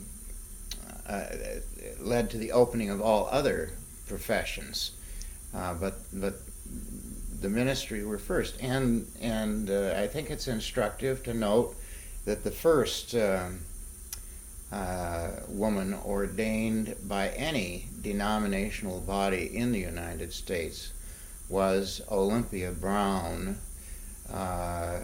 Olympia Brown established new congregations as far west as Oregon, and she was an ardent pacifist. She ended her career in Racine, Wisconsin, and her last sermon to her congregation before she retired was in opposition to World War I. The second woman ordained by the Universalists was Phoebe Coffin Hannaford, and she was an ardent feminist. She made it her business to ordain as many women as possible to the ministry, and she refused to have any hymns written by men in any of her services at any time. Phoebe Coffin Hannaford personally conducted the funerals of both Elizabeth Cady Stanton and Susan B. Anthony when they died. And then the third woman ordained by the Universalists was Augusta Jane Chapin. She was one member of a family of 5 Universalist ministers. And in her most interesting contribution to the movement and to the country as a whole was that she was one of the chief organizers at the Chicago World's Fair of 1893, in a time when not even Protestants were speaking to each other, and sectarianism and divisiveness was rampant in this country. She organized and brought together Hindus and Jews and Muslims and Buddhists of every stripe and condition from all over the world, and taught them how to communicate, to talk to each other. So many people came to the conferences that she organized. There was in excess of 15,000 attendees from all over the world, that they had to move it to a larger building because they couldn't get everybody in. But if you're into multiculturalism at all, Well, there you have it in spades by a Universalist woman minister over 100 years ago, 1893.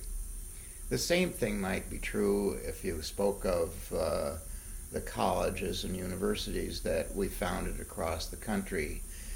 Tufts University in Massachusetts, Bucktel in Ohio, Caltech on the West Coast, and half a dozen others. All of these 19th century institutions of higher learning were open to women from the first day of their founding, much unlike the rest of the country. So they really opened the door to higher education to all women. That was their track record. I could go on about their Universalist efforts in prison reform and that kind of thing. But first, their efforts began with independent thinking and winning the right to independent worship. Incidentally, that church in Gloucester, at the head of Gloucester Harbor, is still there to this day. The charter hangs on the wall. That was the reason I was able to quote from it. And its crystal chandelier, which is now electric, was made of sandwich glass, manufactured on Cape Cod, and was lighted by whale oil, which the sea captains brought home from their voyages. It's really fascinating. Yeah. I don't know if there's something else you wanted to talk about, but You have to tell I me. know. I wanted to ask him about. I know. I have some too. Go ahead. Before we finish, I want to, because my daughters were talking about, my youngest is doing a unit on Martin Luther King. Ah. And so I would love to have you talk about some of that That's what I wanted experience. to, I was gonna ask too. All right, all right. Civil rights here, because you kind of just barely touched on it, and Yeah. tell us about the civil rights here in this church and your role. Absolutely, yeah. Okay, well, we had here in Prairie Star a group of ministers meeting at one of our midwinter conferences in early March of forgetting the early 60s, when word came that that James Reeb had been murdered in Selma, Alabama. He had been with a dear friend of mine, another minister named Orloff Miller, walking down the sidewalk when one came up behind him with a 2x4 and slammed him over the head. Jim Reeb left two small children and a young widow. And the ministers, in response to this, decided to go to Selma to attend his funeral. So I flew to Montgomery and went down a ramp, passing some very hostile-looking people. And I was about 60 to 90 miles from Montgomery to Selma. I went over there and stayed with a black family, an African-American family, which had two children in grade school, two children in high school, and one young man who had returned from military service. And the federal government had built some housing in the Negro section of the town, and the streets there were unpaved, and the sheriff and a whole bunch of country folks that he had deputized and given clubs about like this were barricaded in to this African American section of public housing, and the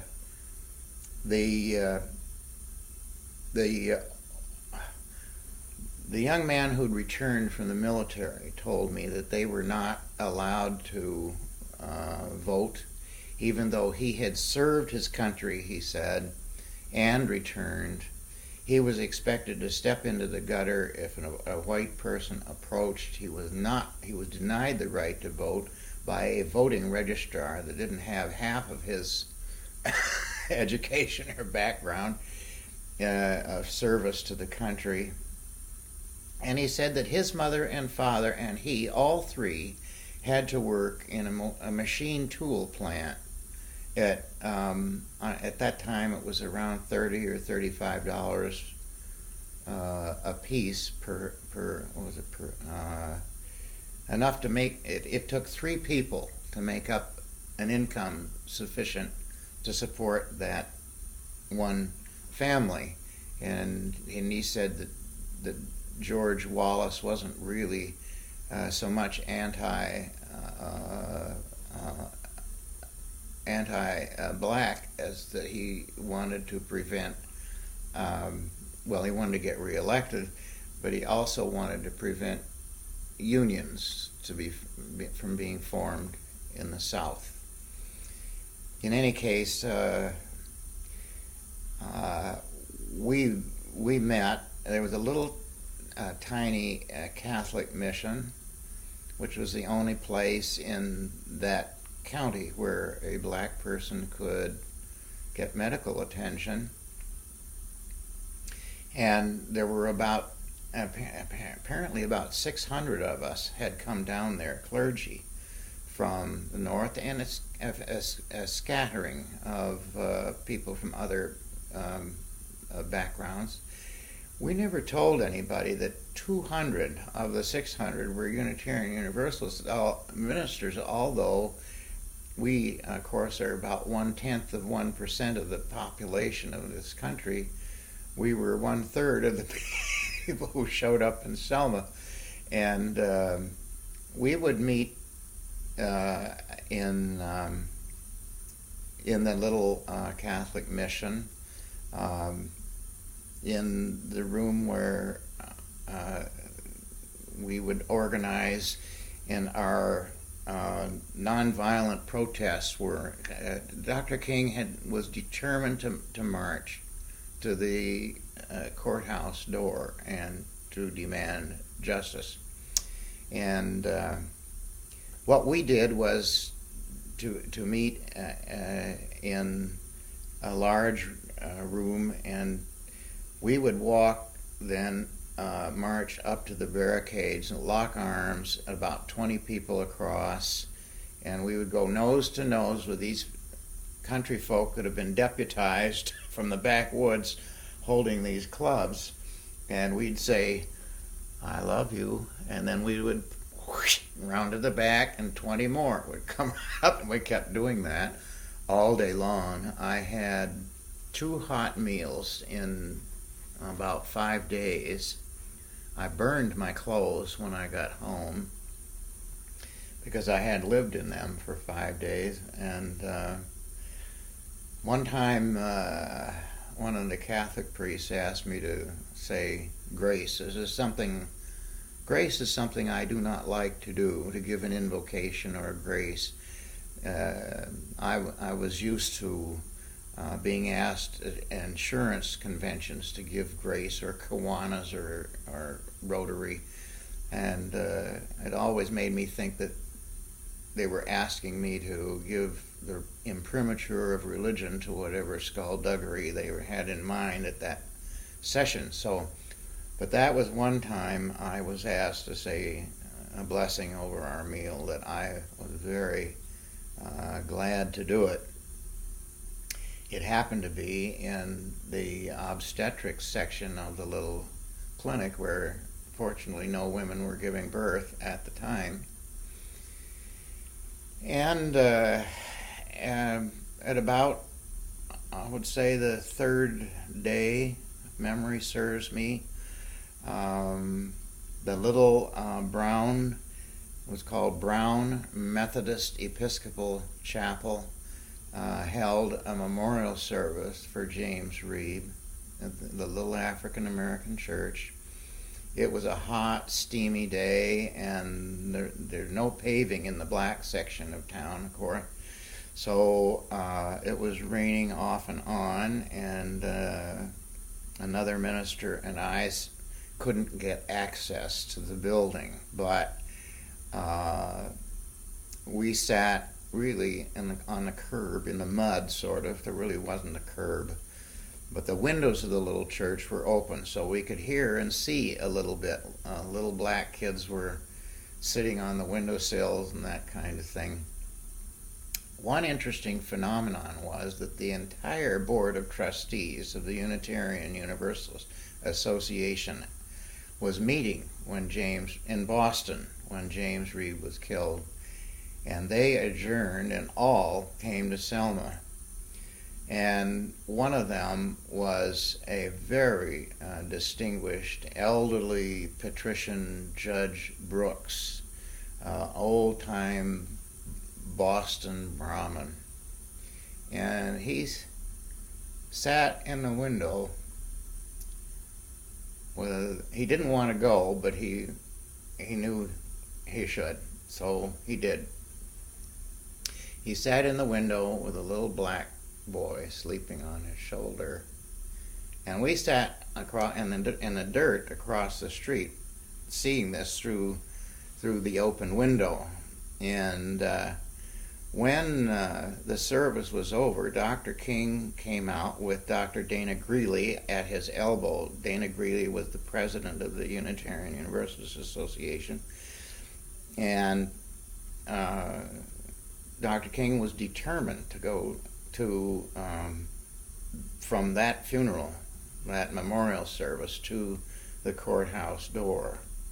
And he looked angry for all his nonviolence, and the tension was just, you could cut it with a knife. Nobody knew what kind of mayhem was going to happen.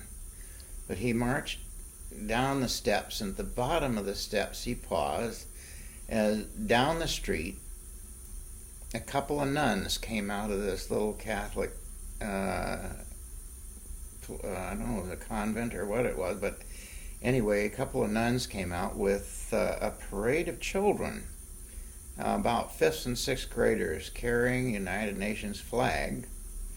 They marched down the street. They paused in front of the little Brown Methodist Episcopal church.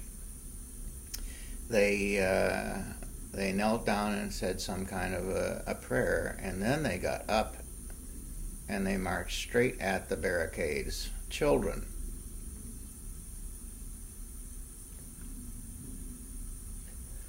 You better turn that thing off a minute. No. Then Dr. King fell right in behind the children, and those guys didn't dare attack the children. That's how we got to the courthouse door. Well, then you may remember that a Unitarian woman from Michigan named Violet Luoso was murdered while bringing supplies to the people as they marched from there to Montgomery.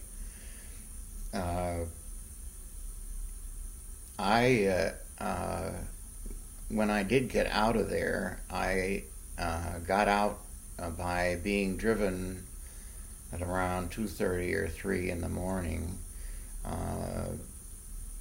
by a black young man and I had to lie down on the floor of the back seat because the state police had said flat out they couldn't protect us, and there were vigilante gangs roaming the highways outside of Selma, and they were very dangerous, and then the state police couldn't protect us. So that's how I got out of there when I came home. John, I'm wondering if you could share, obviously this was life-changing. It reminded me of Not for me. My life has always been that way. yeah, well, And my father before me, and my maybe mother. it contributed to that experience, and I'm wondering how you brought this back to the congregation, because it was so profound. And did you do some voices from the pulpit? How did you share what you had gone through, and Well, how could we learn from that? Okay. What impressed me the most was not after I got home, really, but before I left. I felt that I owed the Board of Trustees and the congregation some explanation of what I was going to do and why I was going to do it, whether they liked it or not. And the board was very supportive, and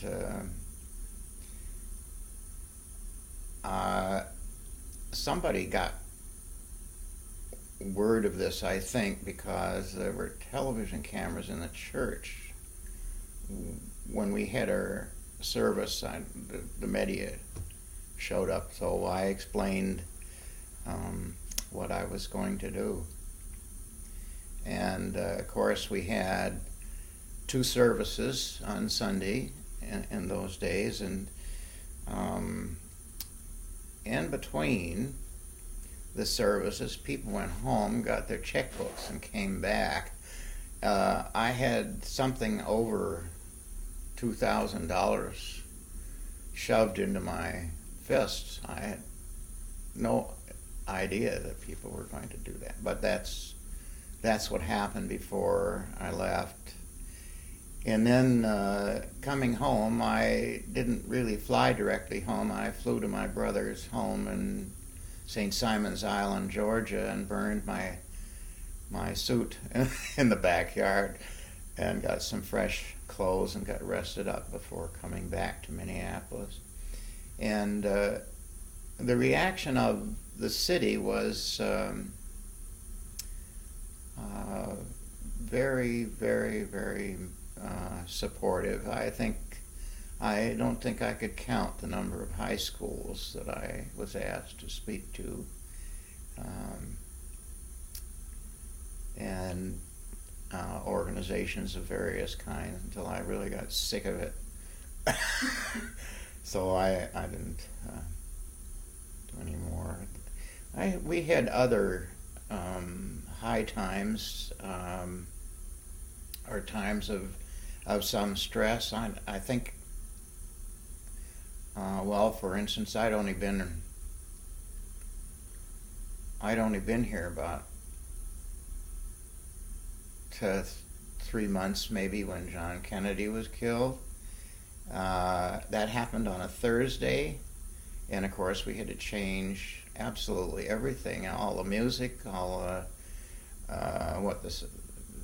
everything went out the window, and we had to start over again because everybody in the whole country flooded to their churches. We had to turn people away at the door. We couldn't get another live body in the building. And that happened all over again when Martin Luther King was murdered. When did that happen? In 66 or something like that. So those were the kinds of things that stick in my memory. Good. I want to have you be able to get some water. John, I remember when I was reading about the settlement house, that in that same era there were some interesting things going on in the church itself, and one of those was that the congregation had this printing club that had some functions within the church, but that also had some interesting people in it. Yes, the inclusion of youth in the activities of the church was something else in which our church here pioneered. In a day when you sat on a mohair sofa and you read the Bible or Pilgrim's Progress, and you went to church twice on Sundays if you were a traditional Christian, Dr. James Harvey Tuttle rounded up the kids, and he was our minister from 1866 to 1891. He was a much beloved man, and he loved the children, and he brought young people into the church on Sundays and taught them not only popular music but classical music. And he was attacked from the pulpit of the Baptist church for having music and dancing in the church on the Sabbath. But he said, I can't help it if the Baptists don't know about Mozart and Beethoven, and he continued. And out of his interest in youth was formed, first of all, the Troop 2 of the Boy Scouts, and it was the first troop in Minneapolis. There never was a Troop 1, by the way. It was just a Troop 2. And then there was the printing club. Both Dr. Tuttle and Dr. Shutter, who followed him, had every single sermon printed and published. And I think the women of the church provided some of the money, and the teenagers did the printing. And one of the people who was in Troop 2 and also in the printing club was Harrison Salisbury. I can recall being on an airliner and picking up Fortune magazine, which is not my normal reading. And there was an article entitled Public and Private Wars of Harrison Salisbury. It was a short autobiography written by him for the magazine, and the very first paragraph was, my first introduction to liberal thinking was in the First Universalist Church of Minneapolis, which was kind of impressive because Harrison Salisbury was the leading scholar journalist of his day. He was associate managing editor of the New York Times. He was on a first-name basis with people like Stalin and Hitler. He knew every world leader there was and understood them in the context of world history. So young people have always been very important. In modern times, that is in this century, and just incidentally in my own ministry, our church pioneered in sex education for teenagers in a day when the notion was just say no, and public schools by their nature were limited to showing how the little seed goes down the fallopian tube, and it was all very clinical. Our denomination pioneered in some very, very progressive films about sexuality. About Your Sexuality was the title of it when it first came out, and it was like a SAR course for teenagers. And we insisted that no teenager take this course unless his or her parents had been through it first. So it included everything from changes in your body to relationships with other kids in school to dating and marriage relationships. We had videos of people both showing and talking about their first sexual experiences. So we were a pilot church for that program, and our director of religious education, Nancy Carlson, was, in the end, the whole thing was adopted by the United Church of Christ as a denomination, and so we were giving seminars teaching Sunday school teachers how to teach this course in other denominations over a 5-state area before we got through. It included priests from North Dakota and everything else in between. It was a very pioneering group. We actually had 2 Sunday school teachers in Milwaukee, Wisconsin, who were arrested by the police for teaching sex education in the church on Sunday morning. I heard that the film strips, I don't think they were actual moving pictures, but film strips that were part of that curriculum, Yes. once were held up on the U.S.-Canadian border as pornographic and had to be gotten through some argument of religious freedom. Do you know that story? I think there was some legal action, but I wasn't involved in it. The denominational folks were fighting that battle. Back to the printing club, it seems to me there was another journalist, someone maybe not quite as famous as Harrison Salisbury, but who went on to have some important role at the Minnesota Daily and then maybe the Star Tribune. I cannot remember either. Well, our connections with the Star Tribune, was founded by Colonel Seward. I can't think of it. Sewell or Seward. I can't think. Anyway, it was originally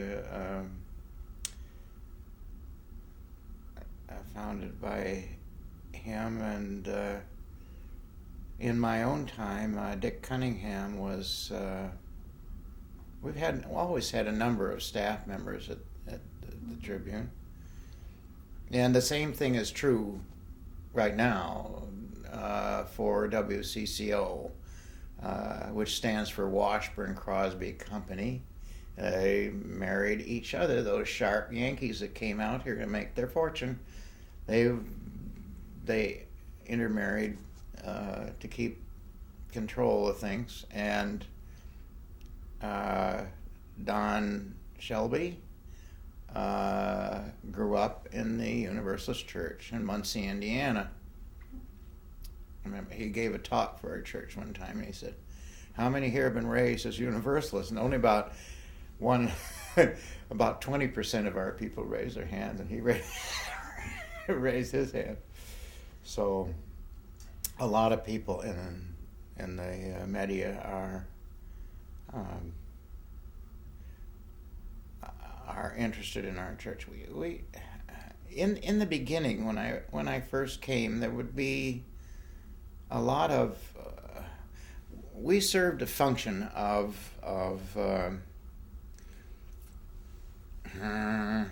it's okay to think for yourself for young people. It's the same function that the League of Women Voters had in the late 50s. Well, after World War II, say, and through the 60s, there would be young women for whom the Junior League was a big fat bore, and who were interested in ideas and issues and policies and events in the world, and they would join the League of Women Voters, and they would enter saying, well, my husband says, and then by the time they'd been in it a year or two or three, they'd leave saying, "Well, I think."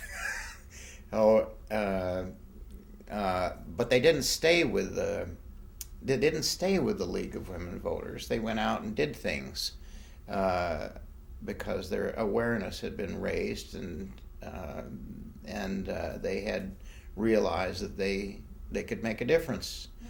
And what the League of Women Voters was to women in those decades, our church was to young couples who had been raised in Blooming Prairie, Minnesota. It's okay not to stay in the church you were born in any more than an adult is expected to stay in the cradle their whole life long. That it's okay to think for yourself and to be different. And I noticed myself that people go through stages as they matured. They would at first be rejecting of the background they came out of, but in the end, with experience and thought, they would feel comfortable at Easter and Christmas going back to their home church, and they would not be hostile to their childhood beginnings, but would simply outgrow it. And that's what I think of as when I think of religions as a whole. I don't think there is any such thing as a false religion any more than a child is a false adult. There are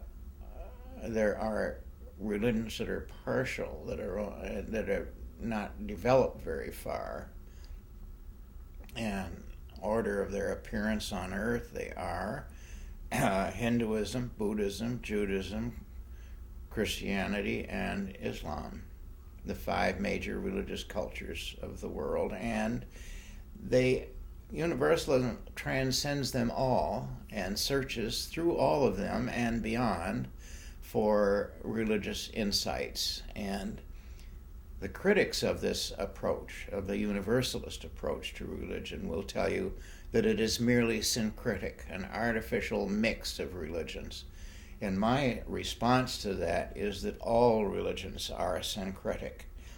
That is to say, when Jesus prayed, "Our Father, who art in heaven," he was taking the words right out of the mouth of the Zoroastrians and their sky father, which was their concept of God. So all religions borrow. 80% of Christianity is taken straight out of Judaism, and the rest comes from a variety of other religions like Zoroastrianism. In my neighborhood, when I first came, the teenagers would always ask me if I believed in the Bible. When Lutheran kids go through confirmation, they have to, part of their requirement is to interview somebody of another faith, which I think is great. And they all knew that I was a minister of something weird. And so they said, "Well, do you believe in the Bible?" And I'd say, "Sure, which one?" And then I'd point out that there are quite a few. And then they say, "Well, do you believe in God?" And I'd say, "Well, some of us do and some of us don't." And they said, "Well, if you didn't believe in God, how can you call it a religion?" And I said, "Well, there are some religions that believe in many gods, like the Hindus. There are some religions that believe in no God at all, like the Buddhists. There are some religions that believe in just one God, like the Jews. And then there are some weird religions that take one God and chop him into 3 parts, like the Christians." I'm sure I just totally confused them, but anyway, that was the way I would respond those kids. Did they ask you about prayer or worship? Yeah, if they asked me about worship, I'd say there's nothing mysterious about worship. Worship is worth-ship. It is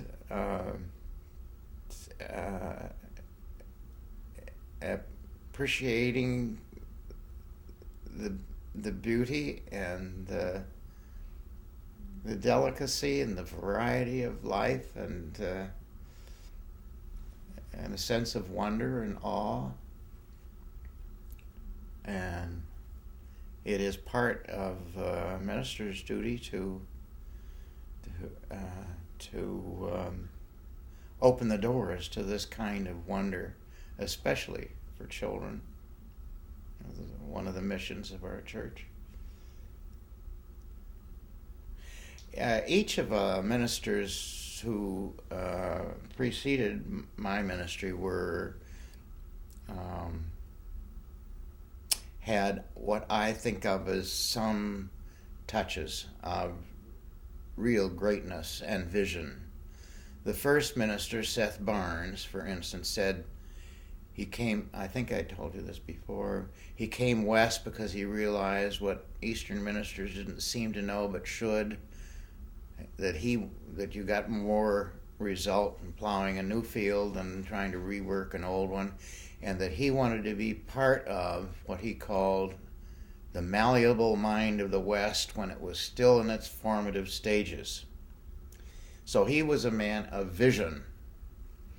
And his successor was Dr. Tuttle, who, when this was just a little town on the prairie, Dr. Tuttle traveled through all over the world, really, and wrote article after article after article excuse me, for the Minneapolis Tribune, explaining the civilizations of Greece and Rome and doing these wonderful things for children. It was always said of Dr. Tuttle that even the people who didn't agree with his doctrine of universal salvation couldn't help loving him because he was such a loving man. And then Dr. Shutter, really a tiny man, barely 5 feet tall, but who had an enormous ego. He traveled off to Europe one time for a winter after he'd been here a number of years, and he had a handsome young assistant named Ellsworth Riemann, and it began to be rumored among the women that this handsome young man might be the successor. And Shutter came storming back and said, "This church has but one head, and it rests on these shoulders." and when he had been here 50 years, they gave him a great testimonial down in the old Morrison Hotel, and said a lot of nice things about him. And then he stood up and said, "Well, if you feel that way about me, I guess I'll stay." And he stayed 54 years. And one of my father's first duties in 1938 was to come to Minneapolis, which had to be by train in those days, from Boston, sit Dr. Shutter down and tell him it was time to quit. He was preaching from a chair in the chancel in a building that would seat, I think it was about 1,000 people. And the secretary of the church, Marion Griffith, had to stand at the door and greet people because he wasn't strong enough to do it. Well, he was furious, but he did quit, and my father sent his successor then, Carl Olson, my immediate predecessor. Carl Olson had been brought up in Quincy, Massachusetts as an Episcopal choir boy and altar boy, and he was just too bright for his own good. He came to Universalism because he asked a lot of questions that they couldn't answer, or the answers were insufficient. And he worked his way through Tufts University by being a tour guide on the Freedom Trail in Boston, and by working nights as an electrician. And he was also Phi Beta Kappa in his junior year at Tufts, which is very rare. And he was an extremely bright man. And my father sent him here to save the Universalist Church. There were only 32 people at the meeting that voted to build the 50th Street building. 32 people. And they built a church that would seat 360, which was a bold move. They had to sit out the war at, was it 5600 DuPont Avenue South in a large home. And then the 50th Street building was built in 1949. It was dedicated, and first church services were there around Easter Sunday. My father came from Boston, preached the dedication sermon for that building. Was it maybe 4600? It seems to me we went past that building when we had that, when we moved to this building, we had this big The actual- kind of Well, it's parade up here. It was between here and 50th, wasn't it? 5600. 5600? Oh, was it? Okay. Okay. Is that right? I I can't. don't know, I just remember that we went past it Yeah. between 50th Yeah. and here, so I thought maybe it was 4600, but I don't know. Well, 4600 is the address of this church, isn't it? no, this is 3400. Oh, yeah, well, that's right. Well, then I'm right. It is 4600 DuPont. Yeah. Yeah. Okay. Hmm. You know, you mentioned that I have Yeah, one go. other kind of large Angle. topic. Yeah, good. And you mentioned the war and sitting out the war, and I've always thought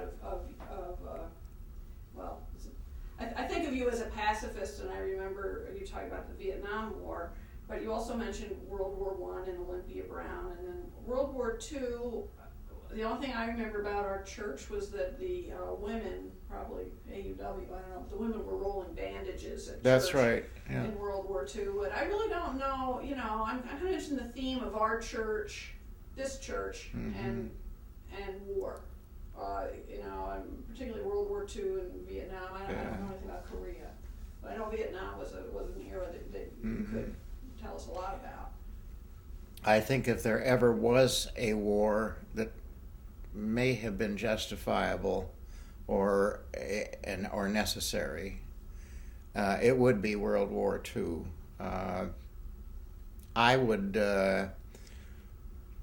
I am an absolute pacifist myself. If I have to choose between being a murderer and a murderer's victim, I prefer to be the victim.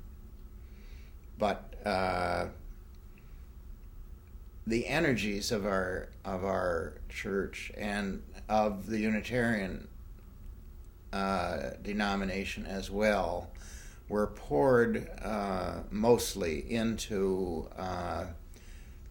palliative efforts, and yes, we had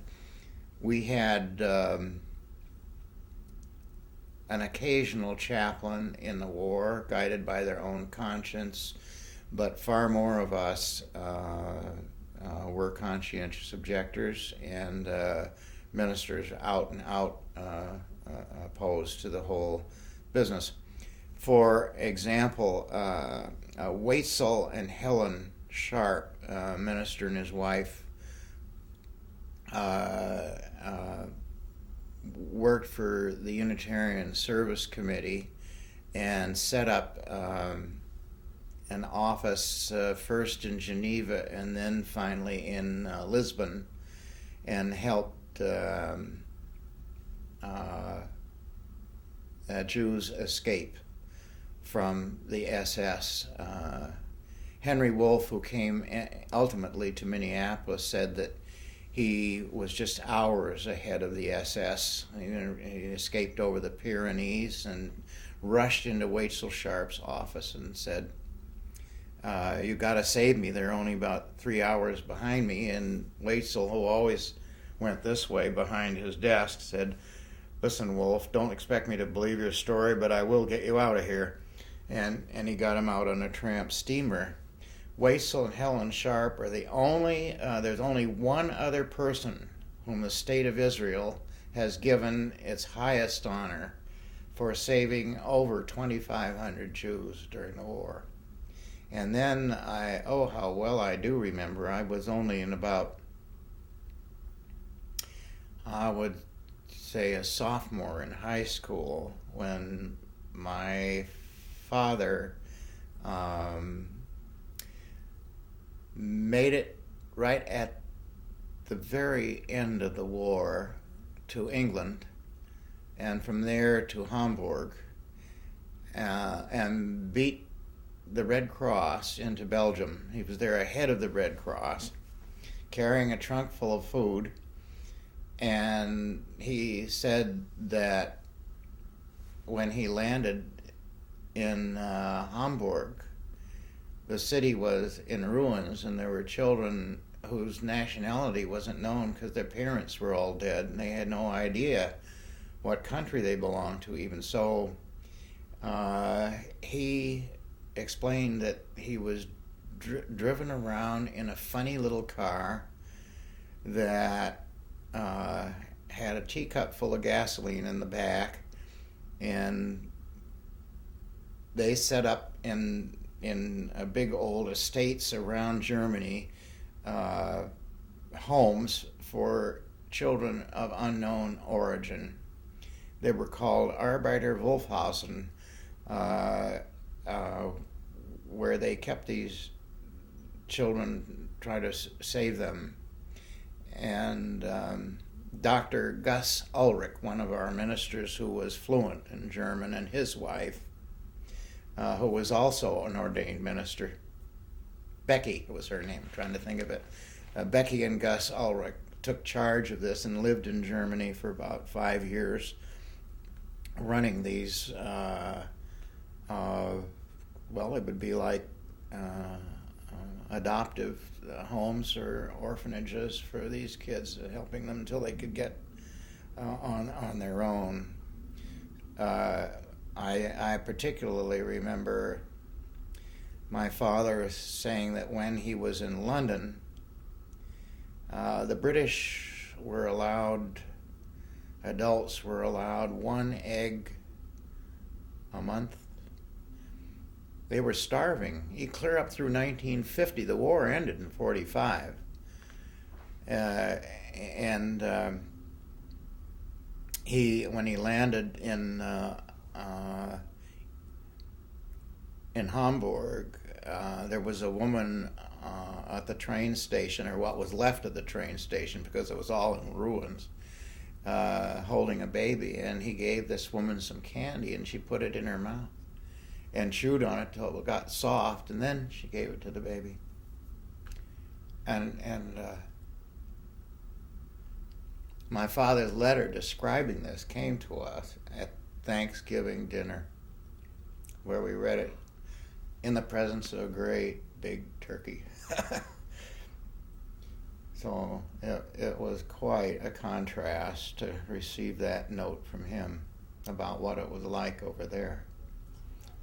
That was mainly the 2 service committees. Immediately, that led to other things, though, now that I think of it. Immediately after that, we began bringing students from, the job was to rebuild civilization after the destruction worldwide. And we began to bring students to this country. I had a special relationship with Don Harrington, who was minister of the Community Unitarian Church in New York City.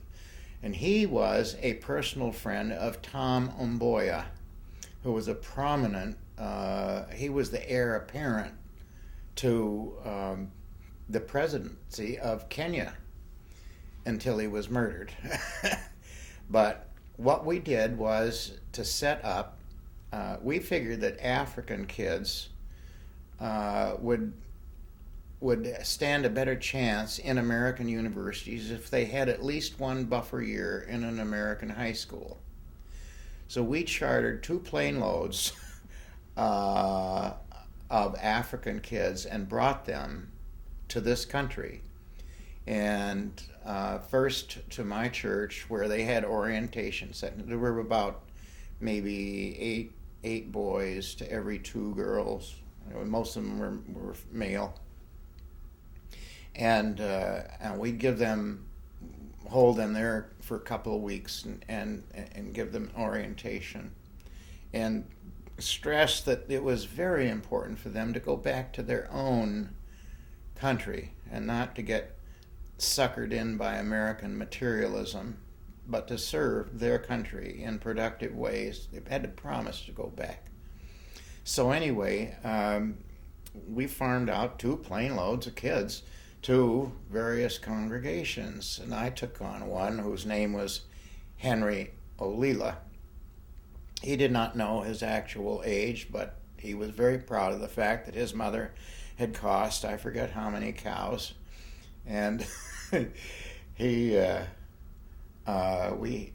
had to explain to him that the streets were not made of gold here, and when he talked about wanting a camera, we explained that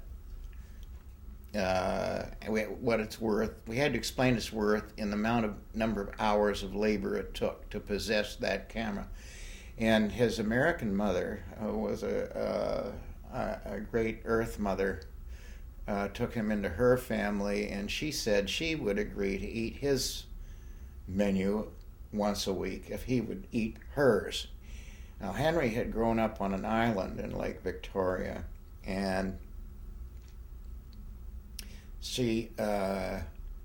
when his turn came, he went to a fish store. This is Boston now, and he bought a fish head and explained to his Earth mother that the eye was a great delicacy, and she said she bit down on that thing and it popped, and she said that was it as far as she was concerned.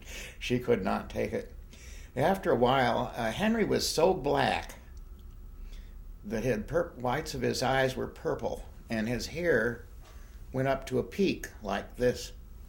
I don't know whether it grew that way naturally or whether he trimmed it that way.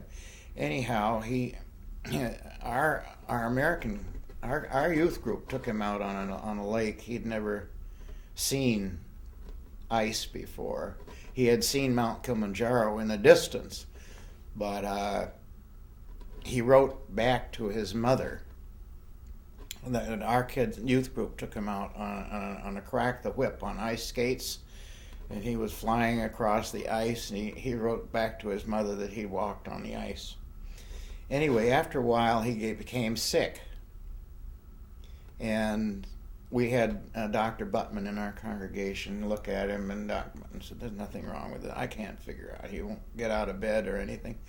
And so I was at that time not only had the first parish UU church, but I also had I was chaplain of Brandeis University, and so which was a gathering place for people from all over the world, and I took the African kids, graduate students at Brandeis. I said, "What eating this kid? What's the matter? Our doctor can't find anything wrong with him." And they just laughed. They finally said, "He's homesick." And so Henry Henry finally found a childless couple that staked him to Hiram Bible College in Hiram, Ohio, and he did go back. I took him to the guidance counselor at Brandeis, and asked him the guidance counselor asked him what he wanted to become. He said, "I want to be a philosopher." And the guidance counselor said, "Have you ever heard of Locke, Berkeley, Hume, Spinoza?" No, he didn't know who those people were. So he said, "I think what you mean is you want to be a teacher."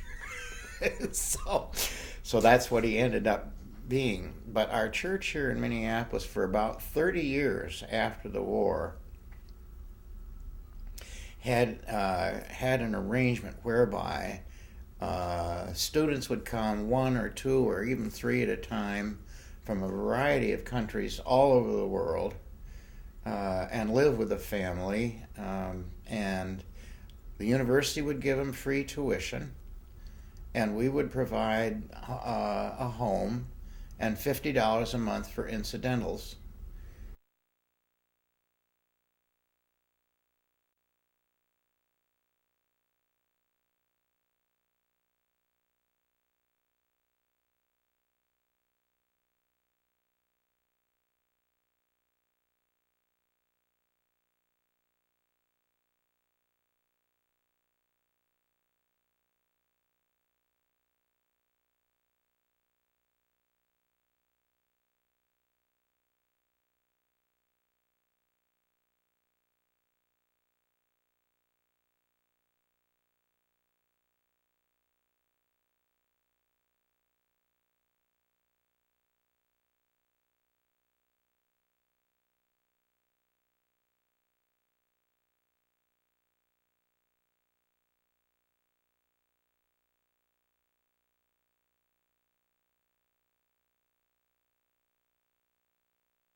in Hyderabad in India. We had 2 boys from Argentina. We had a young woman from Brazil. We had a couple of Japanese. I wouldn't be able to count the kids that this congregation sponsored for a whole generation, maybe over a period of about 30 years after World War II. That wasn't my doing particularly. It was something that this church took on as a special mission. That's an interesting story. Do you know why it stopped? I really don't. The last one person that I can think of that we helped was Tad Majewski. I was involved quite a bit with him because he was about 20 years old when he arrived here, and he had no money. He had a temporary visa, 6 months or something like that, a student visa, and he slept on the floor of the church, and we had just acquired a grand piano. So I said, practice all day long, enjoy yourself. He was interested in music. His father had been a prisoner of the Germans during the war. He had nothing. He knew nobody. So we provided a little money for him. I gave him some money of my own too. And eventually we solved the problem of his student visa by finding the Polish community in North Minneapolis had an attractive young woman who was interested in dancing, Julie. And Julie promptly adopted him and married him, and once he was married to an American, that was it. He could stay. And he has become a renowned producer of, well, not producer, but he founded the Schubert Club in Minneapolis himself. And his interpretation of Schubert is magnificent. He still gives concerts. Just this month I attended a concert. He's now almost 50 years old. I remember that, and I believe Dave Junker is still a friend of his. And Bob Benjamin took music lessons from him too. Yeah, but we pay artists in this country about the way we pay people who toss hamburgers at McDonald's. We do not pay teachers and artists in this country, or musicians. We just let them starve. I don't think they mind too much. Well, we had the mother and daughter were Vietnamese, who I actually lived with with Raleigh and me for a while. Do you remember Yang and Mai? Yeah. Oh, I don't think I mentioned to you another thing that I really had no hand in whatsoever, but for years and years, Unity House was the gathering place for the powwow for the upper Midwest Indians. I had their annual powwow every year at Unity Settlement House. Well, and then there was do we have time for Vietnam, or should we save that? It's up to you. John, how are you doing? Well, I didn't do anything about Vietnam except to preach on it every other Sunday. I had, I think people got kind of tired of me talking about, I got tired of it too. I had one man who called me up one day and he said, I don't think you have any right to speak the way you do about Vietnam all the time, and I don't like it, and so forth. And I said, I don't think I caught your name. Are you a member of the church? And he said, "Oh yeah, I go there every once in a while." And I said, "That's not what I asked you." I said, "Where do you pay your pledge?" "Oh," he said, "you got to pay to be heard." And I said, "You got it exactly. Don't ever claim to be a Unitarian Universalist just because you walk through the door once in a while." I said, "You are a guest, and guests don't complain about the menu."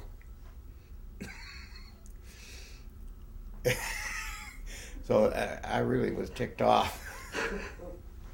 So anyway, that was the end of him. Now you would say every other Sunday. I want to hear. Oh, I don't know this story. I don't think A lot I of us have don't. talked about at all. You just remind. Things are beginning to reoccur. Well, it seems like there were I had people who nuns left burning the draft church. cards in the chancel. Well, okay, this is what we have to hear. Yeah. Well, And there were And- people who left the church. you just heard it. That's it.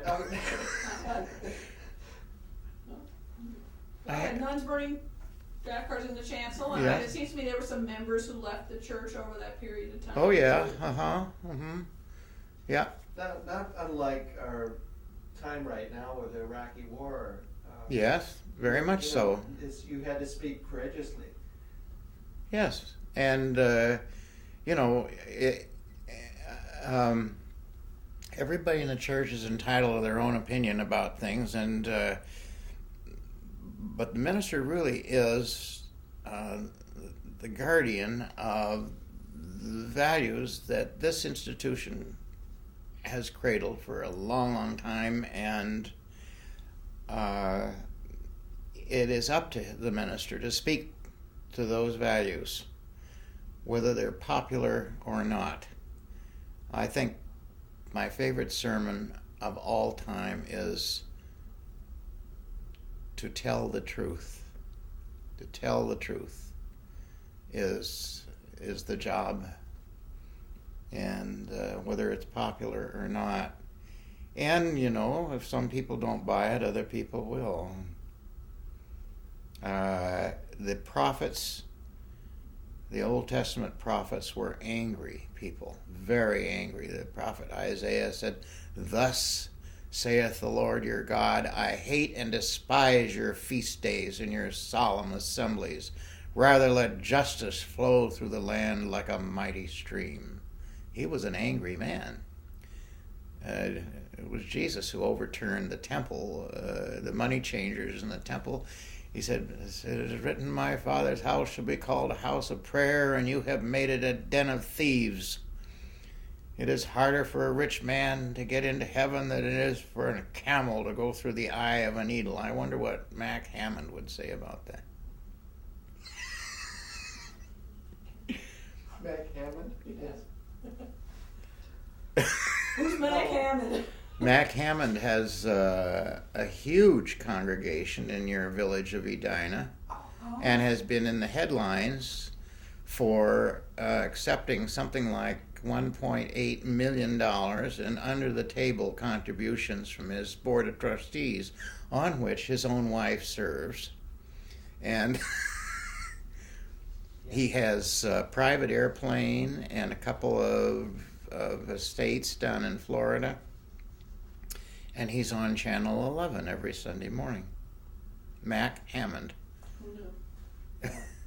I've been hearing a lot about it. And he said, well, of course, we haven't done anything illegal. I think we covered enough ground, don't you? All I right. think we're good for I this. think we're. We haven't touched the sanctuary movement.